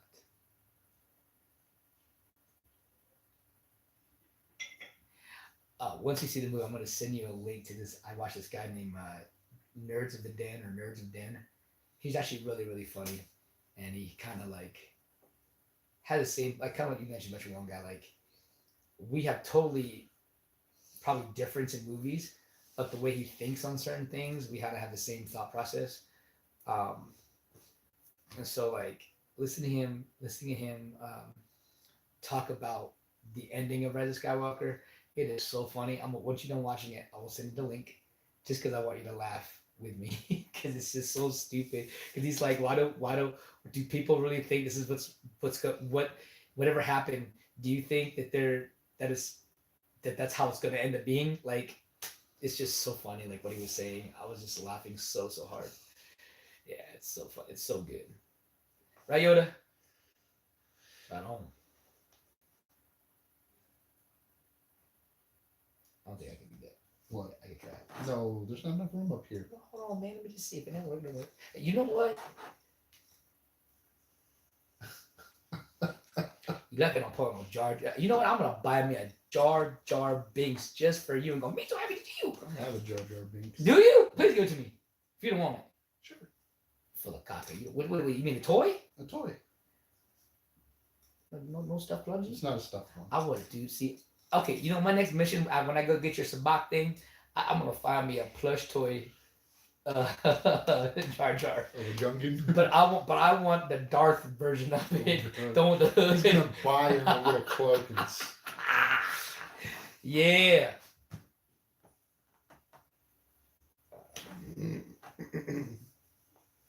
I didn't realize what I had here. What else do I have? Do I have anybody else? What else do I got? Do you have Chewie? I have a Chewie. I have a plush Chewie at home. I think I have something in the office over there. Or not office, but my crazy room. My wife got them for me.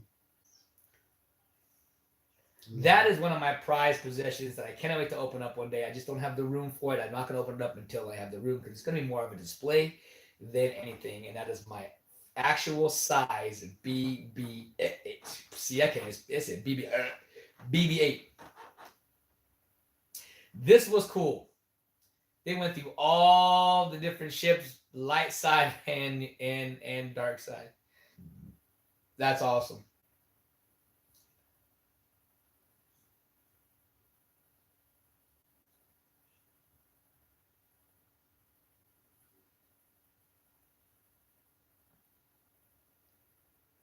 Like I said, I think they should have made him the code breaker from the beginning.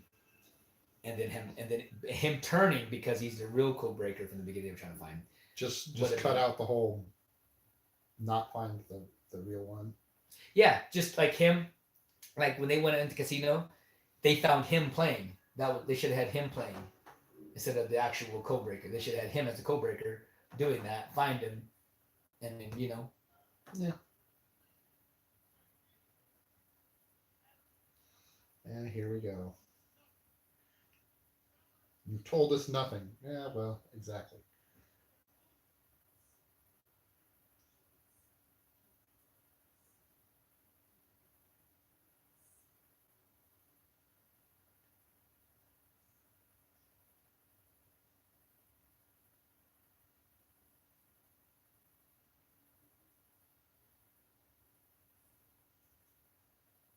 everybody thought this plot detail was stupid. I'm like, no, it's not. I think that was really freaking cool that these guys can now track you during hyperspace. Yeah, I mean, that was pretty cool.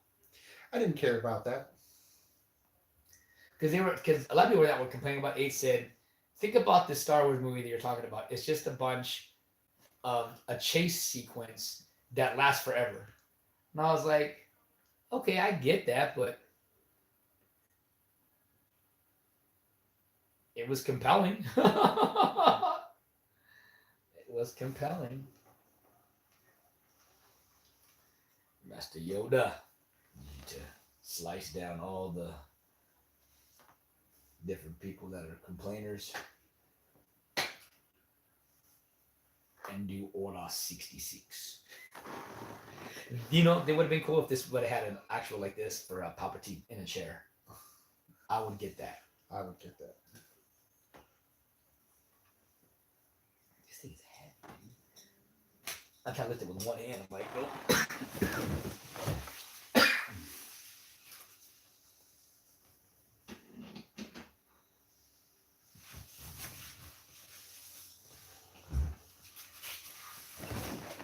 Sorry if we got a booty shot, y'all.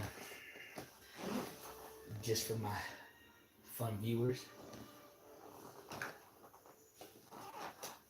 Okay, I'm not gonna lie. I have seen this upcoming scene that, to me, I know everybody was so upset because they were like, "We got no lightsaber battle." It was a fight scene here that's coming up for the throne room, and I think it's one of the best put together scenes in Star Wars.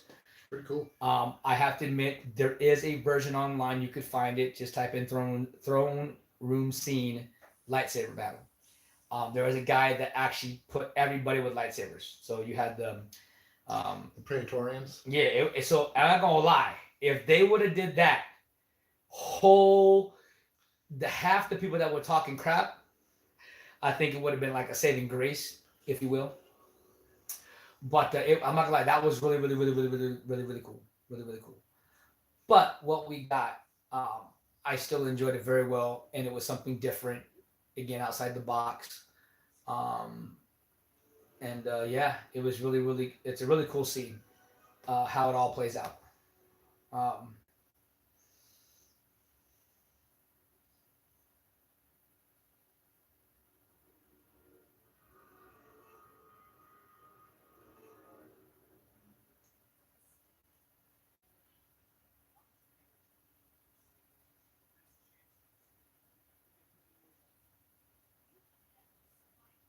It's so crazy. In Battlefront 2, we got no Poe. That's hilarious. We got Finn. We got That's Rey. because they're both ground troops. Well, that's what Battlefront 2 has. Well, no, Battlefront 2 now is actually becoming its most ultimate game right now. You can play in all three. You can play as a person that's in space, like a flyer, pilot. You can also be on ground. That looks like a freaking...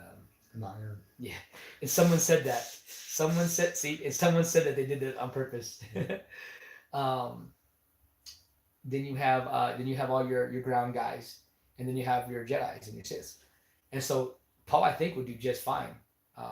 Hopefully I don't think they're going to do, because they already talked about what they're going to release for Rise of Skywalker already, for the pack, and yeah, he's not in there. That's just sad. And I'm hoping it's not because, listen, when I say this is what I mean by I don't judge anybody for what they believe or what they feel like, but Oscar Isaac is a homosexual. He's gay. Yeah, he is. Yeah, and and I watched Robbie. He really wanted to have the phone pin character go through that route at one point, and but I'm hoping that because of that, of him being that they're like, well, we don't want to put you in this movie in this show, or not show, but in the game.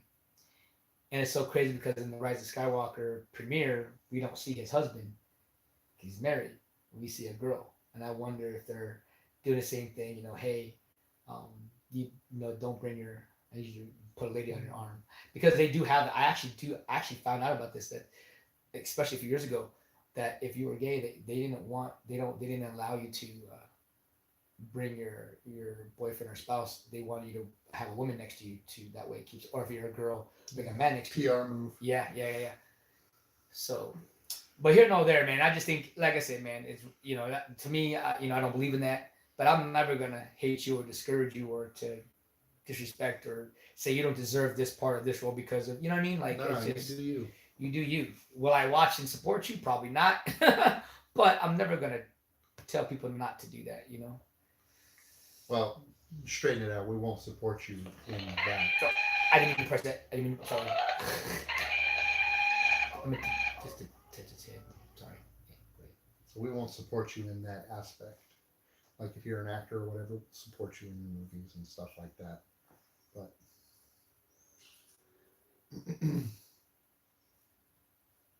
no, I didn't support. I Love Simon. what's that? I don't even know what that It is. was it's a movie.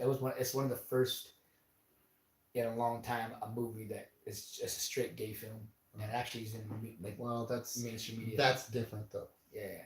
That's pushing a gay agenda. Yeah. That's totally different. Yeah. Like I said, I would never tell nobody to go watch it, but I won't go see it myself because that's not my. What I'm saying is Oscar Isaac's in this. Yes. Oh yeah. Yeah. That's Well, Oscar Isaac in another film that isn't like, oh, we're doing a gay film. Yeah. That's what I'm saying. Well, yeah. And you do know Star Wars is going to go down that road, and that's going to be crazy. Yep. Yep. And well, we'll have to fast forward some of those scenes, I guess.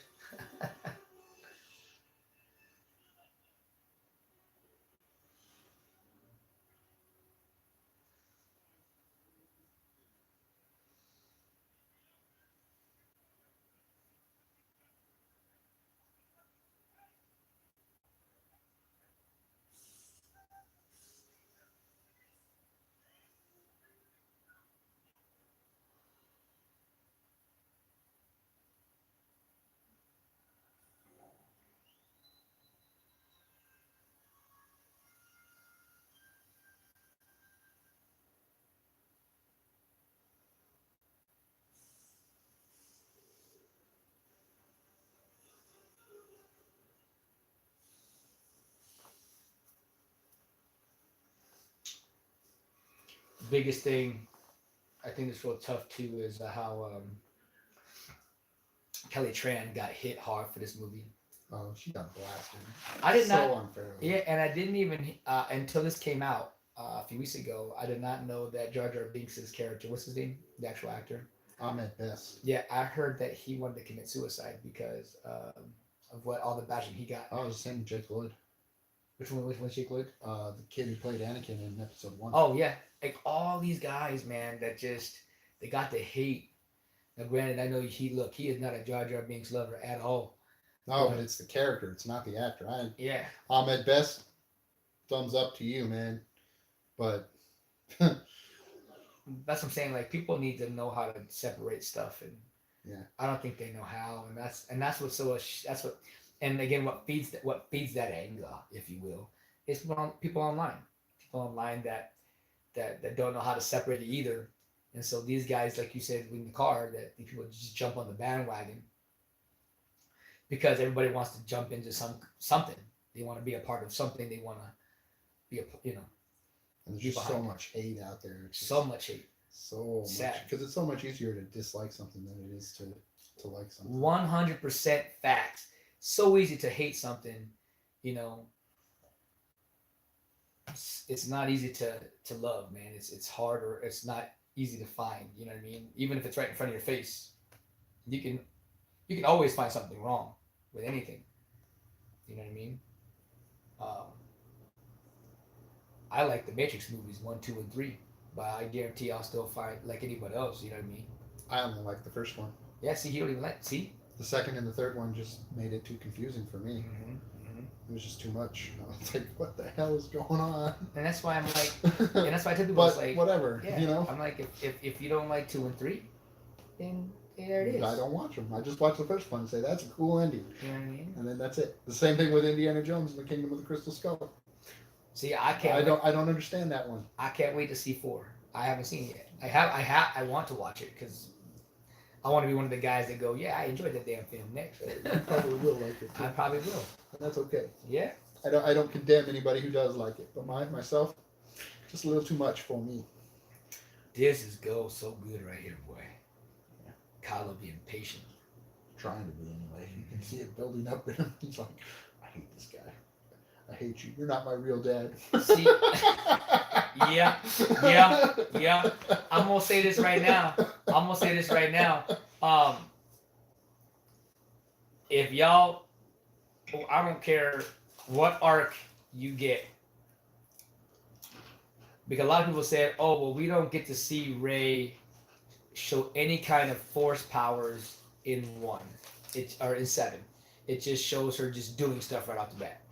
Whether she does that or not, if the things are cool in 9, saying that she's Palpatine's daughter or granddaughter, however that it ends up playing out to be, that makes so much sense because how powerful he is with the whole dark side, the dark play. You know, just it just makes sense to me. And to me, if that's what it is, I'm okay with that because that just makes. If they would have said, now I don't know how strong Mace Windu is.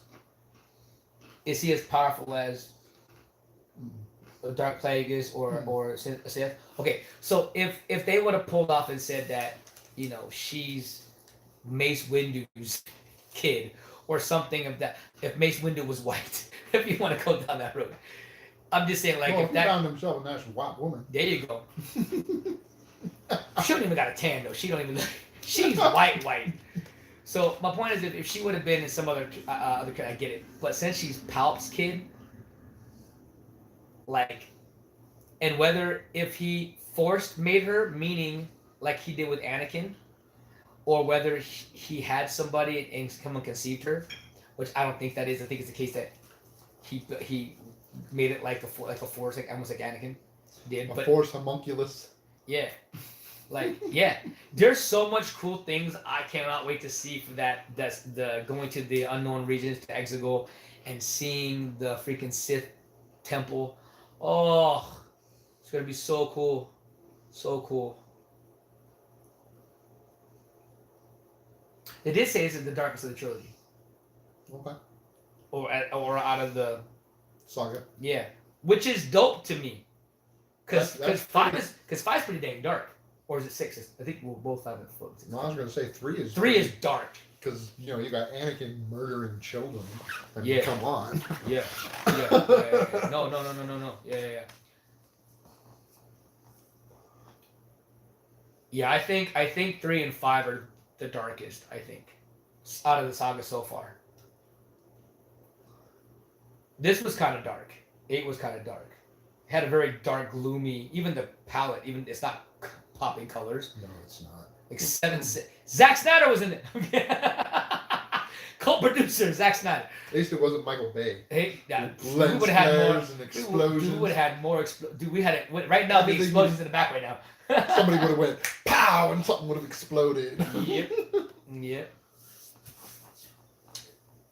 I don't think you watch them anymore. But did you see the epic rap battle between the directors? You know, it's funny. I there are some of them I have been watching. I don't know what happened. I got away from them. I don't know why.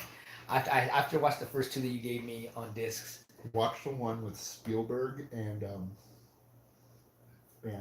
Alfred Hitchcock. It starts off with Spielberg and Alfred Hitchcock, but then it brings in Quentin Tarantino, Oh no. Stanley Kubrick, and then Michael Bay. Oh, it's so freaking hilarious. Okay, I gotta take that out. Okay. Because Michael Bay is part at the end. It's freaking hilarious. I don't doubt it. I don't doubt it.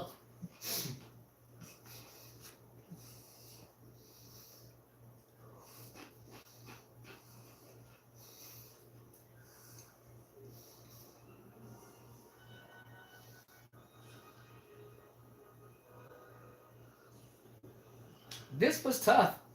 I don't know why people was like there's no stakes in this movie either. I'm like, dude, these guys killed at least there's like 30 ships. By the time they were all done blowing everybody up, there was like 2 ships left. So, oh, I love this part. Here we go. Getting there. Hugh Hefner, Snoke. Where's his cigar? You need some Playboy bunnies in there, man. Yeah. Oh yeah. Yeah.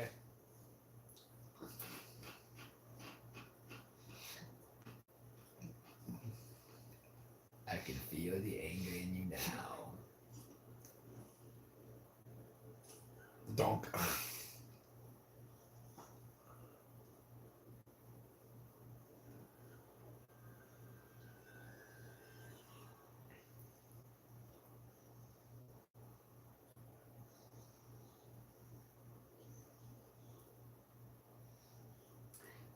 And there's another thing I really was so pissed off about this scene right here where like it's so rip off from 5 and 6 and they only give her this small little thing. And I'm like, who cares? Like, why do you care about the size of what she's looking at?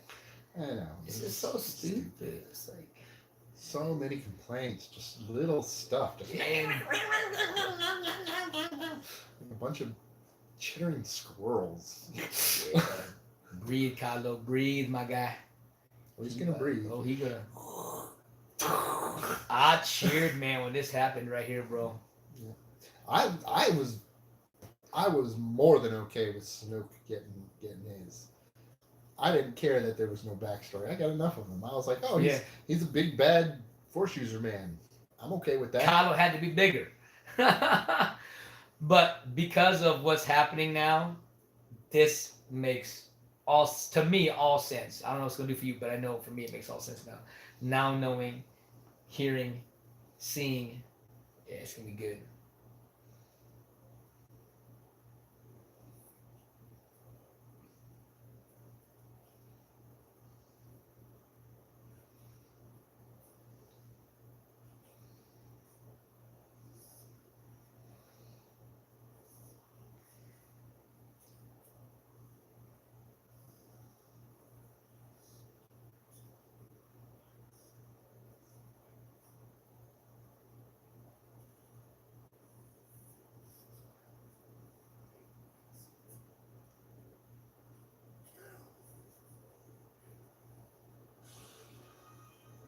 And I wonder, being Palp's daughter, if she helped,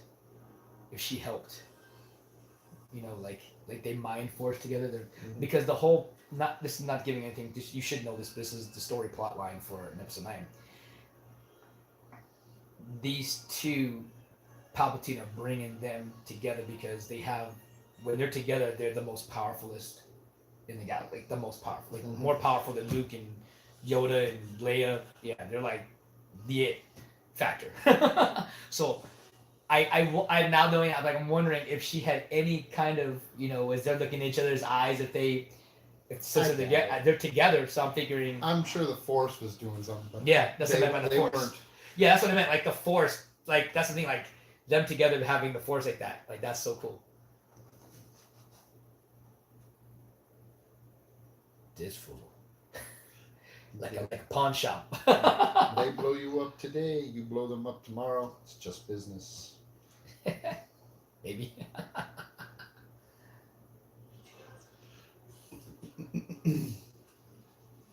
Kylo's a badass in this fit. This is sick. And I love that they weren't like, even though I love the lightsabers, don't get me wrong, but I like because they're all different weapons. Like I like new stuff too. Woo. And I actually like this part where the freaking the the Yeah. curtains catch And fire. I heard from Ray on an interview that this wasn't fake. That wasn't CGI. This was real fire. I'll bet. So they were like, it was so hot in there.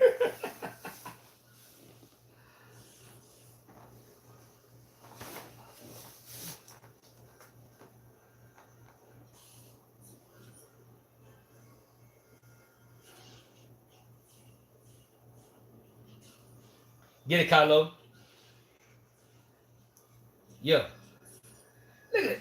Look like the Donnie Yen of Star Wars. Donnie Yen was in Star Wars. Well, I mean, is in this saga, he was in a spin-off solo by himself of Rogue One.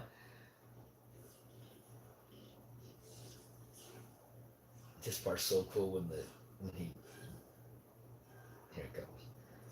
Boom. I have to admit, even though it has force powers, I wonder how these guys must have superpower too. I'm sure they do. Yeah. This part's so cool.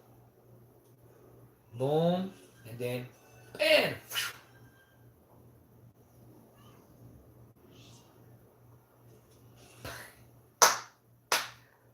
Right in his eyeball. I thought that was so cool. That's an epic scene. This looks cool. I don't know what anybody's talking about. They said this was the most throwaway or real like stupid throne room. This looks badass. I'm sorry.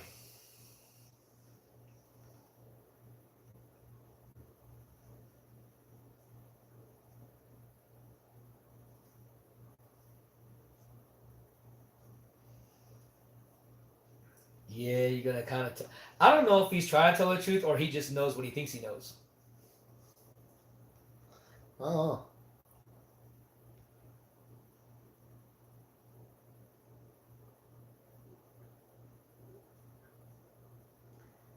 You know what they should have did right here? Just a. Should have been like, let the old one die. Know that I am your father. That's too much. I would have died if they would have pulled off the Kylo Ren. They were that's Rey's dad, Kylo. No, that's stupid. What a jaw dropper that would have been, huh? That would have made me hate this movie. There you go.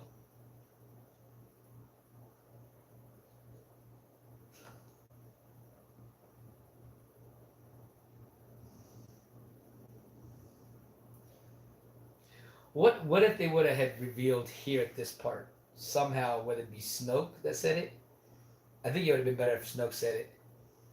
If he says Palpatine was your father, in like not in the same way where they're in let's say this the same setting. It has to be in that same type of setting, but let's say this setting right here, and that was revealed instead of 9 being revealed, that they revealed at 8.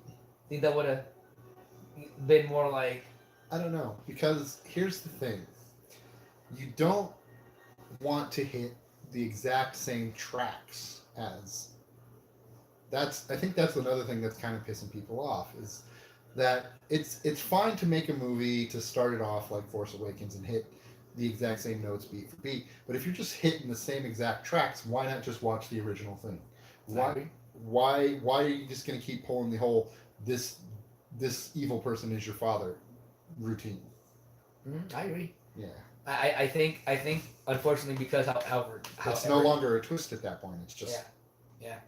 I just think that because of how 8 was such a divisive, crazy whatever it was. I think it's going to be that either way. Yeah, I agree. I think that because it wasn't, even though I want to say 75% of the people liked Force Awakens. I think there was just a final few that because it was beat for beat, they didn't like it. So I think they said, okay, you know what, we're gonna do something completely different. And obviously that backfired on them. Yeah. And I think that's why JJ went back to the whole fan service, whole not beat for beat, but just hitting you with all nostalgia 24/7 because he's trying to please everybody. And it's tough, man. I guess I can't say enough in all my reactions and all the reviews and everything. Like, I don't envy JJ at all. You know, to wrap up. Someone said this, that they shouldn't have said the end of the saga because of the ending. They should have said the end of this trilogy. And even though it's the end of the saga, but don't say it. You know what I'm saying? Just say the end of the trilogy. And I think that would have maybe satisfied more of the audience because of the word they used the word saga. They're like, well, now you're messing with my 4, 5, and 6, and my 1, 2, and 3s, and f you. which is nonsense. But. Yeah. This was a really cool cinematic experience right here for sure.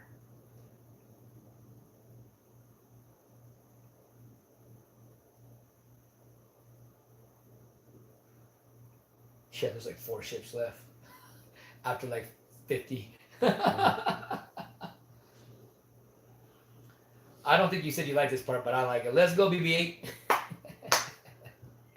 I didn't mind it. I didn't care either way. Because when I was watching it in the theater, I was like, who the heck is it? I was like, what, BB-8? I kind of like it because I like how, like, you know, R2D2, even though R2D2 doesn't have legs, but it has, you know, those rollers. And I know BB-8 can roll around in there too. But it's just fitting that, you know, he picks something that has got legs and a gun. Yeah.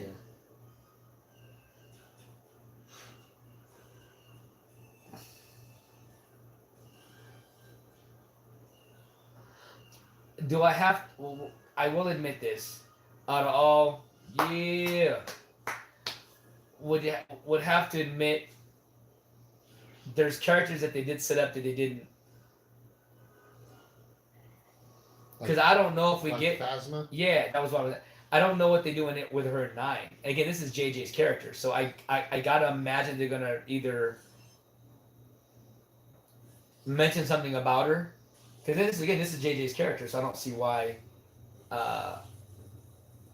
he would not talk about her or something. So I just feel like, yeah, I just wish that we could have had. They made her such a badass, man, and I don't know. I just think there are some characters that they kind of weren't able to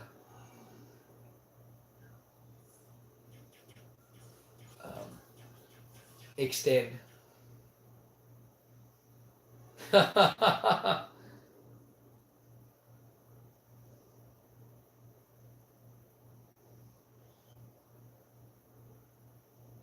the one eye. One eye, the people eater. Or one eye Willie.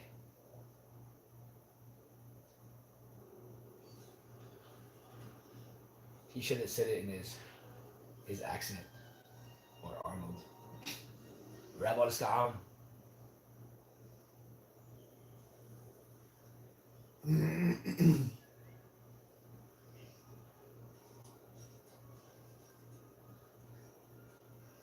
I would actually somebody to point today too on the SEN network. My boy Christian Harloff, go check his stuff out. It's so crazy because they were talking about how like their kids that are between 7 to 11 that are just so amped to see these. Like that one little part right there, you know, when they're riding off with BB and all that stuff, like kids enjoy that, man. Like kids don't care about all this pre-plot agenda stuff or whatever. They just want to enjoy a movie, you know. And it's kind of sad for us adults that we you know, not meaning you, or just meaning adults in general, like even like myself, like just adults in general that just now we go to a movie to, like we talked about in the car, like to just do homework. It's not even to just enjoy it anymore. You know what I mean? Some people are going to movie theaters to just literally take the movie.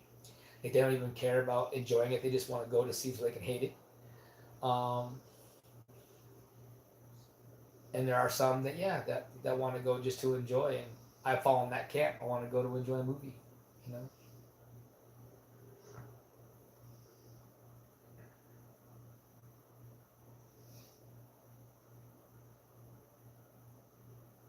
Great.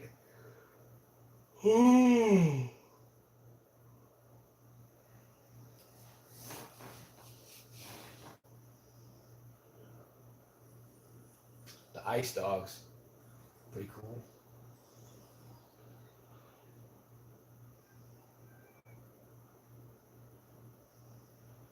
Close it faster.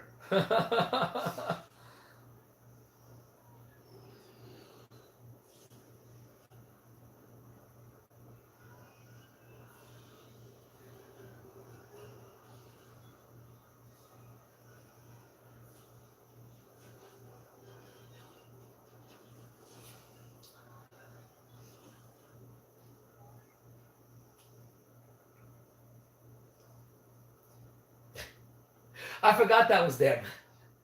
I'm like, why are you wasting your gun waiting for them to come out? And I'm like, wait a minute, those are those two. That was cool. Cool moment. It's like sometimes when I do comparison, I feel like Poe has a little bit of Luke because Luke had that droid and they're best friends. Well, that's what I said. Yeah. Poe has like a little bit of Luke and Yeah. a little bit of Han and. Yeah.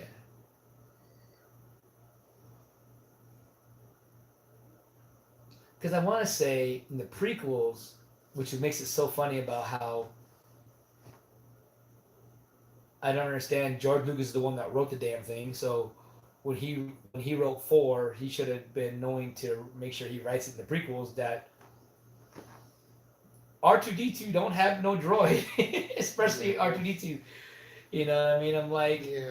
It's so funny. I should share that with Alan because Alan's so funny. He's like, well, George Lucas is writing and I'm like, oh my god. I was like, come on, man. He ain't perfect either. I was like, but yeah. So like, it's so funny how like Rey. It's kind of like how R2D2 was for Obi-Wan, and then it became Luke's droid, and I feel like this was originally Poe's droid, but then it went to Rey, because Rey and BB-8 are close. Yeah. Well, BB-8's close to all of them. Yeah, because he's actually friends with a man here. What did Han call him? Oh my god. Big deal.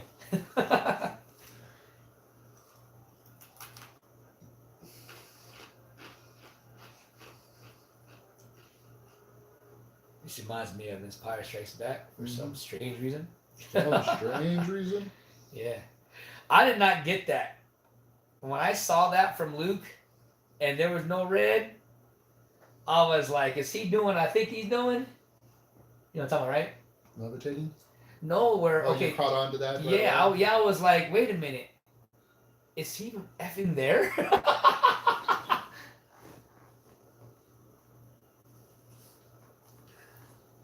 Some old ships.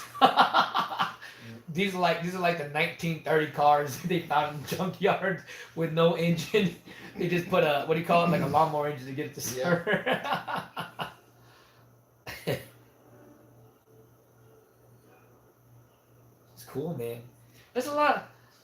Okay, let me ask you this crazy question. Do you feel like this is a Star Wars movie? Yeah, sure. See, I don't get when someone says they feel like it's just a movie. It's a good movie, but it's not a Star Wars movie. So I don't know what people mean by. I don't know what qualifies things as a Star Wars movie. I don't know what it means. I mean, there's space, there's creatures, there's spaceships. There's the Force, the mystical Force part. Lightsaber battles, galaxy battles. I don't understand that argument. It's not a Star Wars movie. It's got the Star Wars title. It has everything that other Star Wars movies has. I don't understand what else what is it that you need to make it a Star Wars movie? Oh, Space Jesus, Luke, and Han Solo and Leia Organa.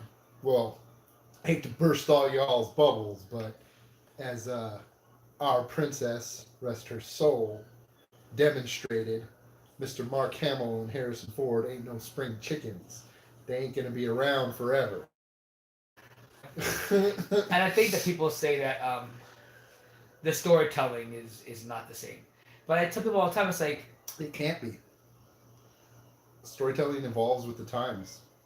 Just like the prequel storytelling wasn't the same as the original trilogy. Oh, I can't wait to hear you have that discussion with my friend Alan. He says it's the same. It is not the same. Or whatever he said. I need to get him. I told him. I said we need to get you on one show. Because I told him, I said, look, you can hate on all you want. You can talk about all you want. I said, I want you to, because he loves 4, 5, and 6. Oh, you're seen. There you go. Oh, I said, wait, Million Falcon scene? Hold up. That's a night. I love this site. This is good. This is good. This is a good sequence right here.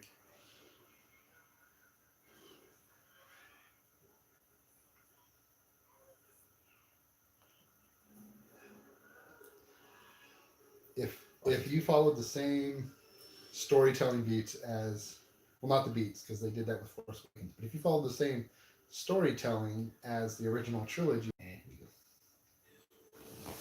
so as I was saying before we were so rudely interrupted by YouTube, yeah, if you follow the same storytelling as the original trilogy with these newer movies, they're not going to hold up. Oh, this is so sick. And I heard 9 kills these scenes of the flight sequences. This was too short for me. That's exactly what he said. That's exactly what he said. That's what he said. And then he gets pushed off to the side. See, but that's because he cared about y'all. He didn't want y'all dying. Come on, porgs. Come on now. Hey, obviously we know who the porg lover here, who the porg lover is here. It is not my man right here. He wants to eat y'all. Yes, I do. But Tasty. there you go. But I love y'all. I like the part where Finn goes, "Oh my gosh," or "Oh my god," they hate that shit.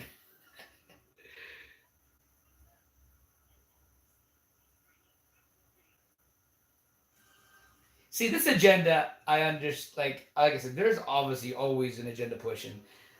This was about sacrificing, and I know a lot of people didn't like it because it felt forced, and I don't know where they got the forced part, but because it's a battle, somebody was going to sacrifice. Somebody was going to sacrifice here, and I don't think it was going to be Poe. And even though they were trying to push for Finn, I don't see them killing Finn off because he was part of the hardcore part of the story. Mm-hmm. So they had to be somebody to sacrifice, and if since Rose was a part of that, I could see why she did it. So I don't know why everybody was like, why have her do that? I was like, well, see, I like that.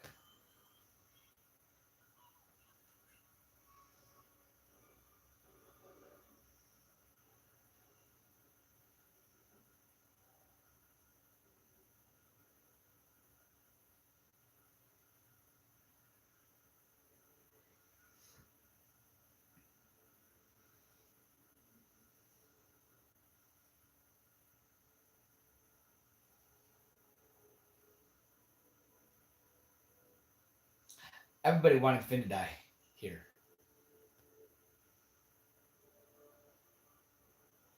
I don't think it's that they wanted him to die. I think it was just that it made more sense as a noble sacrifice. I get it. But see, when I was watching this, I was like, I don't think they're really going to kill him off because I'm like, he's one of the key characters. You know what I mean? And I really did not mind that. I was cheering when I saw that. That was cool too. Do you have Battlefront 2 at home? Not the one that you have. Man, whenever you get time, man, or if you ever get a chance to, I would never get it. Why? Because I don't want it. Oh, that is tough. Dude, I'm telling you, I'll be it's because of all the RPG all that stuff you heard before from the game? No. Okay. I don't ever think I'll play it. I think I'm not, have you watched any of the new stuff trailer wise for the game? No. Just check out one of the newest ones. The only reason why I say that is because the game has totally changed in the past 2 years. Like the gameplay, the visuals, the stuff that you get.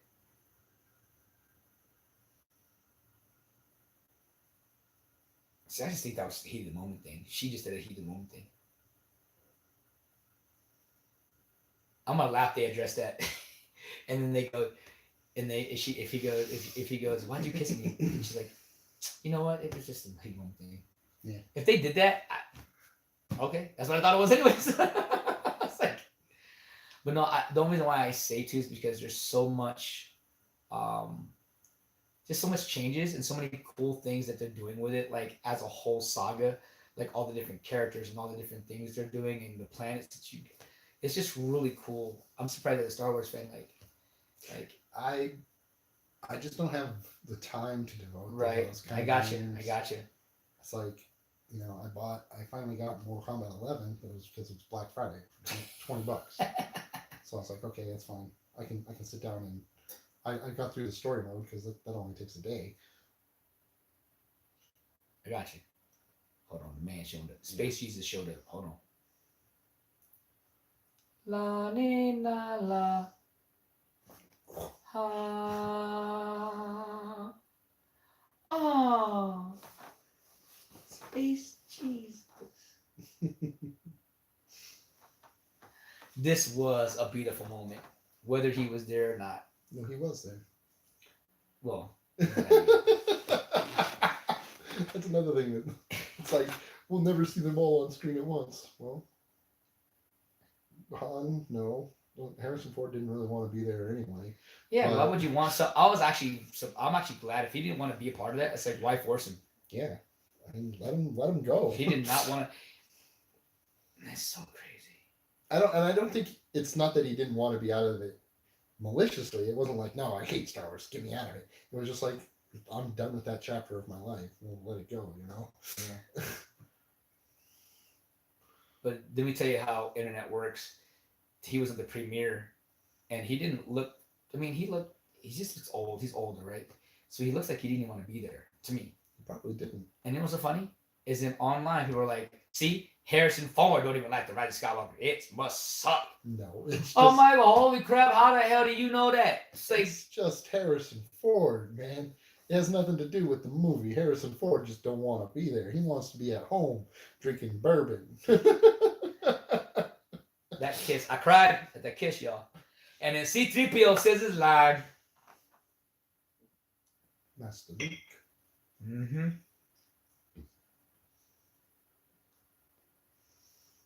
Gave him a little wink. I know he didn't make it, but it would have been funny him saying, "My maker." Thanks for maker. I'm just teasing. This should have been a poster right here. Wait, two, three. Wait. I would have got that poster. That would have been a cool poster. That would have been sick right there. Stop. I'm telling you right now, man. This looks epic. Was epic. Yeah, I would have lost my crap if they would have had a lightsaber battle here, but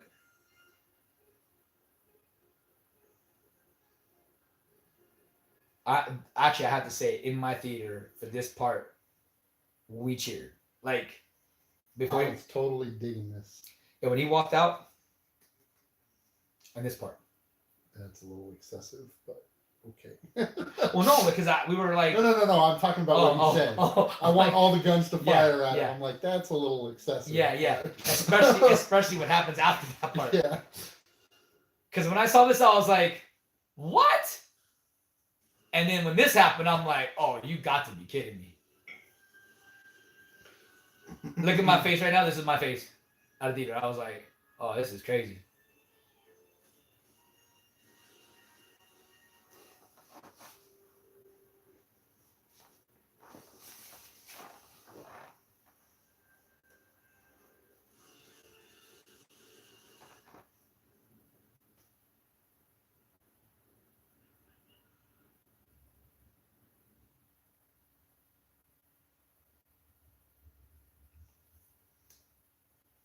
That was a funny joke. Do you think you got it? That was freaking hilarious. And then, as the arena cheered and supported. I actually like that. Yes. Man walked out and does his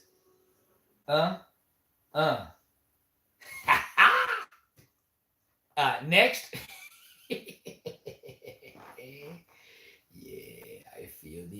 a swelling in you now.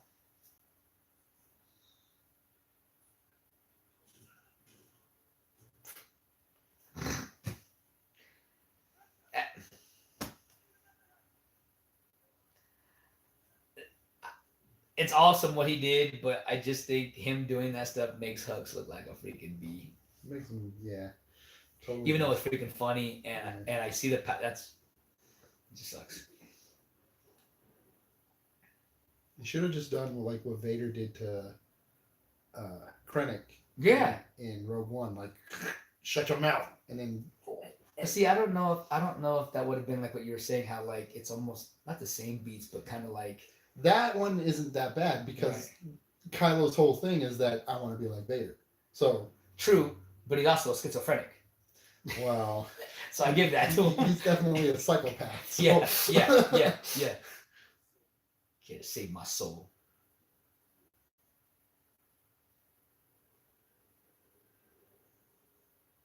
Yeah, keep asking this question. Let me see it. He's not on any. Yeah, he's on the second side. It's gonna be when he switches sides.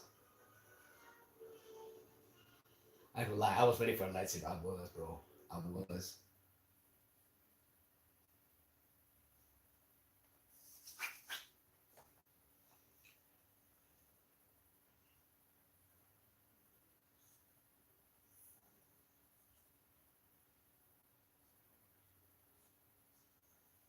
Jeremy John says this about the rise, about the how even though we get many lightsaber battles in this movie, which I'm super excited for, he says it's meaningless. See, I don't know about that. I don't know about that.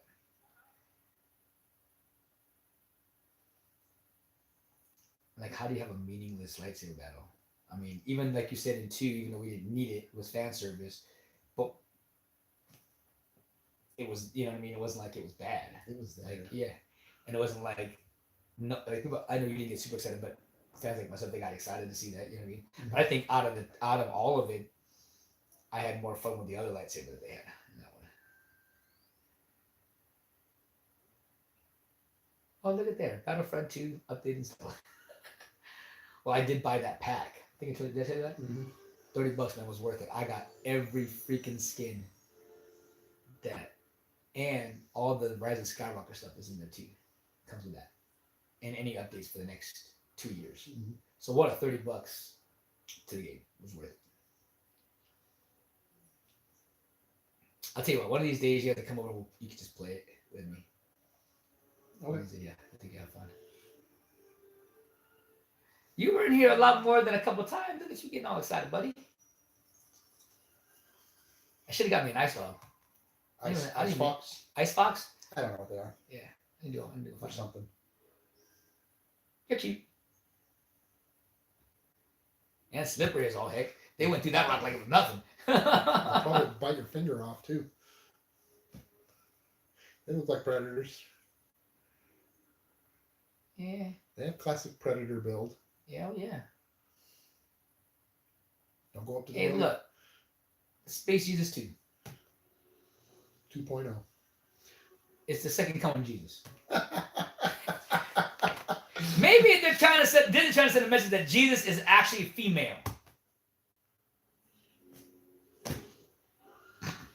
Better not blink because lightsaber battle's done now. And by the way, see right there. Oh yeah. This is where I was like, what is going on right here? And then when he does this right here, does it show it? Yeah, I think you already showed it already.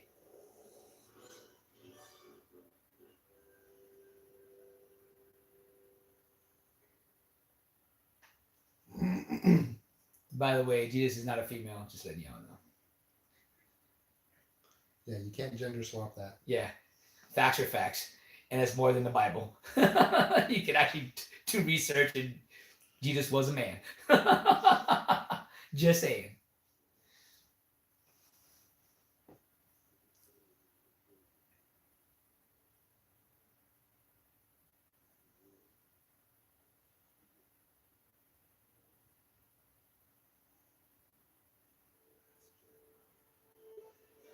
Roll credits. Yes. It's gonna be Finn is the Rise of Skywalker. Finn is the Last Jedi.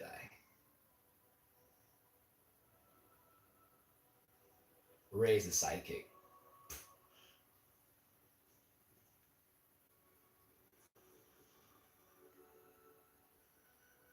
Yep, and the evil apprentice of actual Palpatine is Miss Tran's character, Rose. Evil Rose, baby. Okay? Just giving y'all a heads up. Be ready.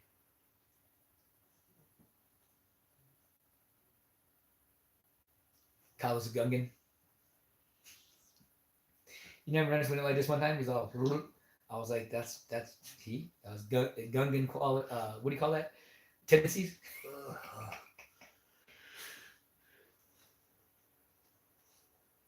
Oh, I'll jack this trilogy up. Yeah. I'll jack up the whole saga. You will. Don't give me the reins, homie. I will not. I will have fun with this. I will never let you have the reins. I will make Darth Jar Jar the most baddest Sith on the planet.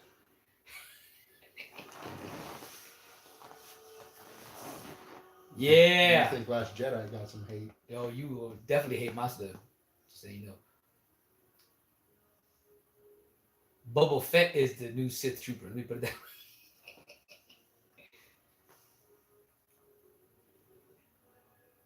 That's so cool, man. I have to admit, him dying because of it, I think I don't know how they would have made him die out of this. Force projecting across the galaxy is pretty dang. Yeah. It's a lot of stamina. It's a lot of power.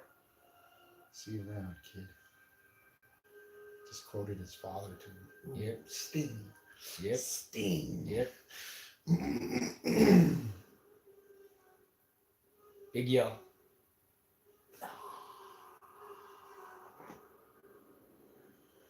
He's not my father. I ain't gonna lie. Right now, him looking at the twin sons, I cried and I was like, no, man, they bringing him back. And they've played Luke's theme, which is. Did they? Yeah. I heard they did it. I heard there was a silhouette of it really quickly, but they didn't actually play it. And I think I wish I could turn it up, but I think he's right because I did watch it earlier, and I didn't hear it. Yeah, you can hear it.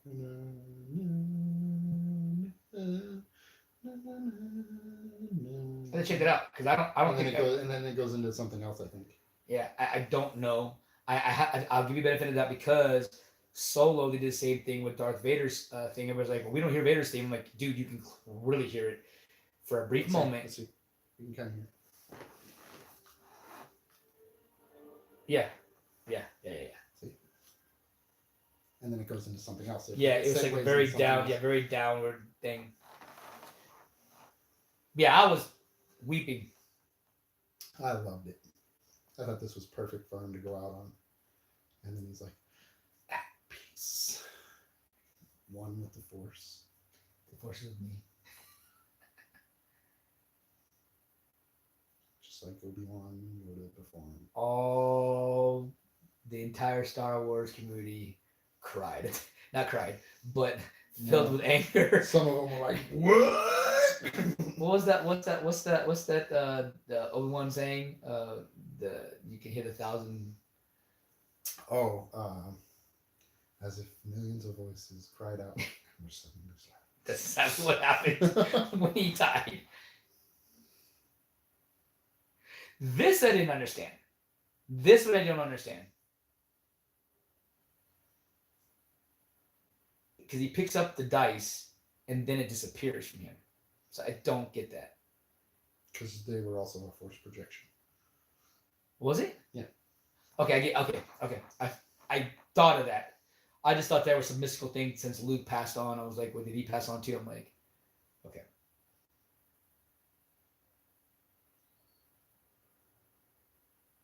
Oh, that's right, because doesn't it end up with Leia? Because she holds on. We see Leia have it in the. I don't know. Well, if she does have him, it's because she's on the ship. Yeah. And that's why I think it.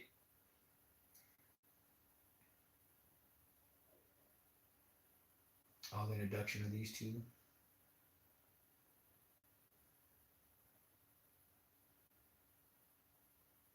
Did they just try to do a Han Solo and Leia thing Look there? at those books. Those books look familiar. What do you think when he said the word "I know"? Was he trying to pull a Han Solo? May have been a nod, but it wasn't a full on. Yeah.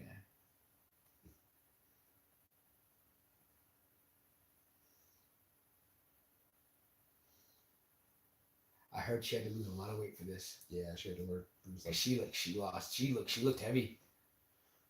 she had to lose like 35, 40 pounds or something like that. Yeah. And she didn't want to because she was like, I'm happy where I am. Yeah. Whatever. Yeah.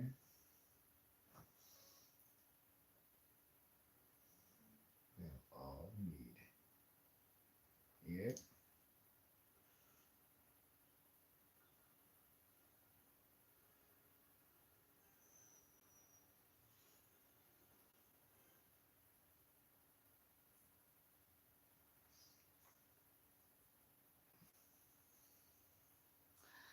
I think, even though we don't get anything for this Broom Kid, if we don't get anything him at 9,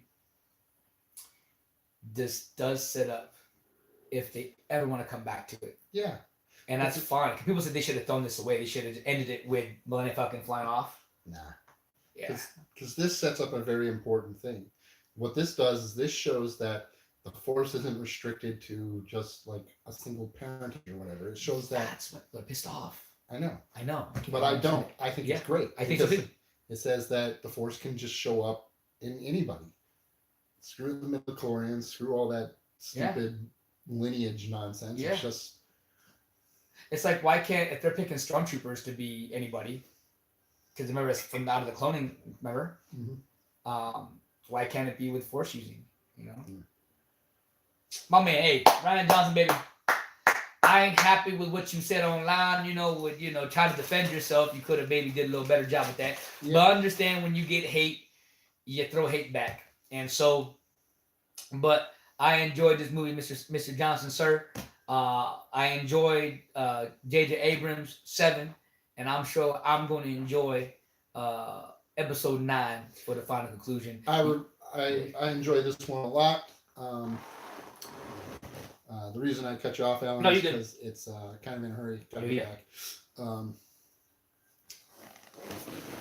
back. This one is, it actually kind of ties episode 7 after the original trilogy in my favorites. So 4, 5, and 6, and 7 and 8 are just like, they kind of fight each other.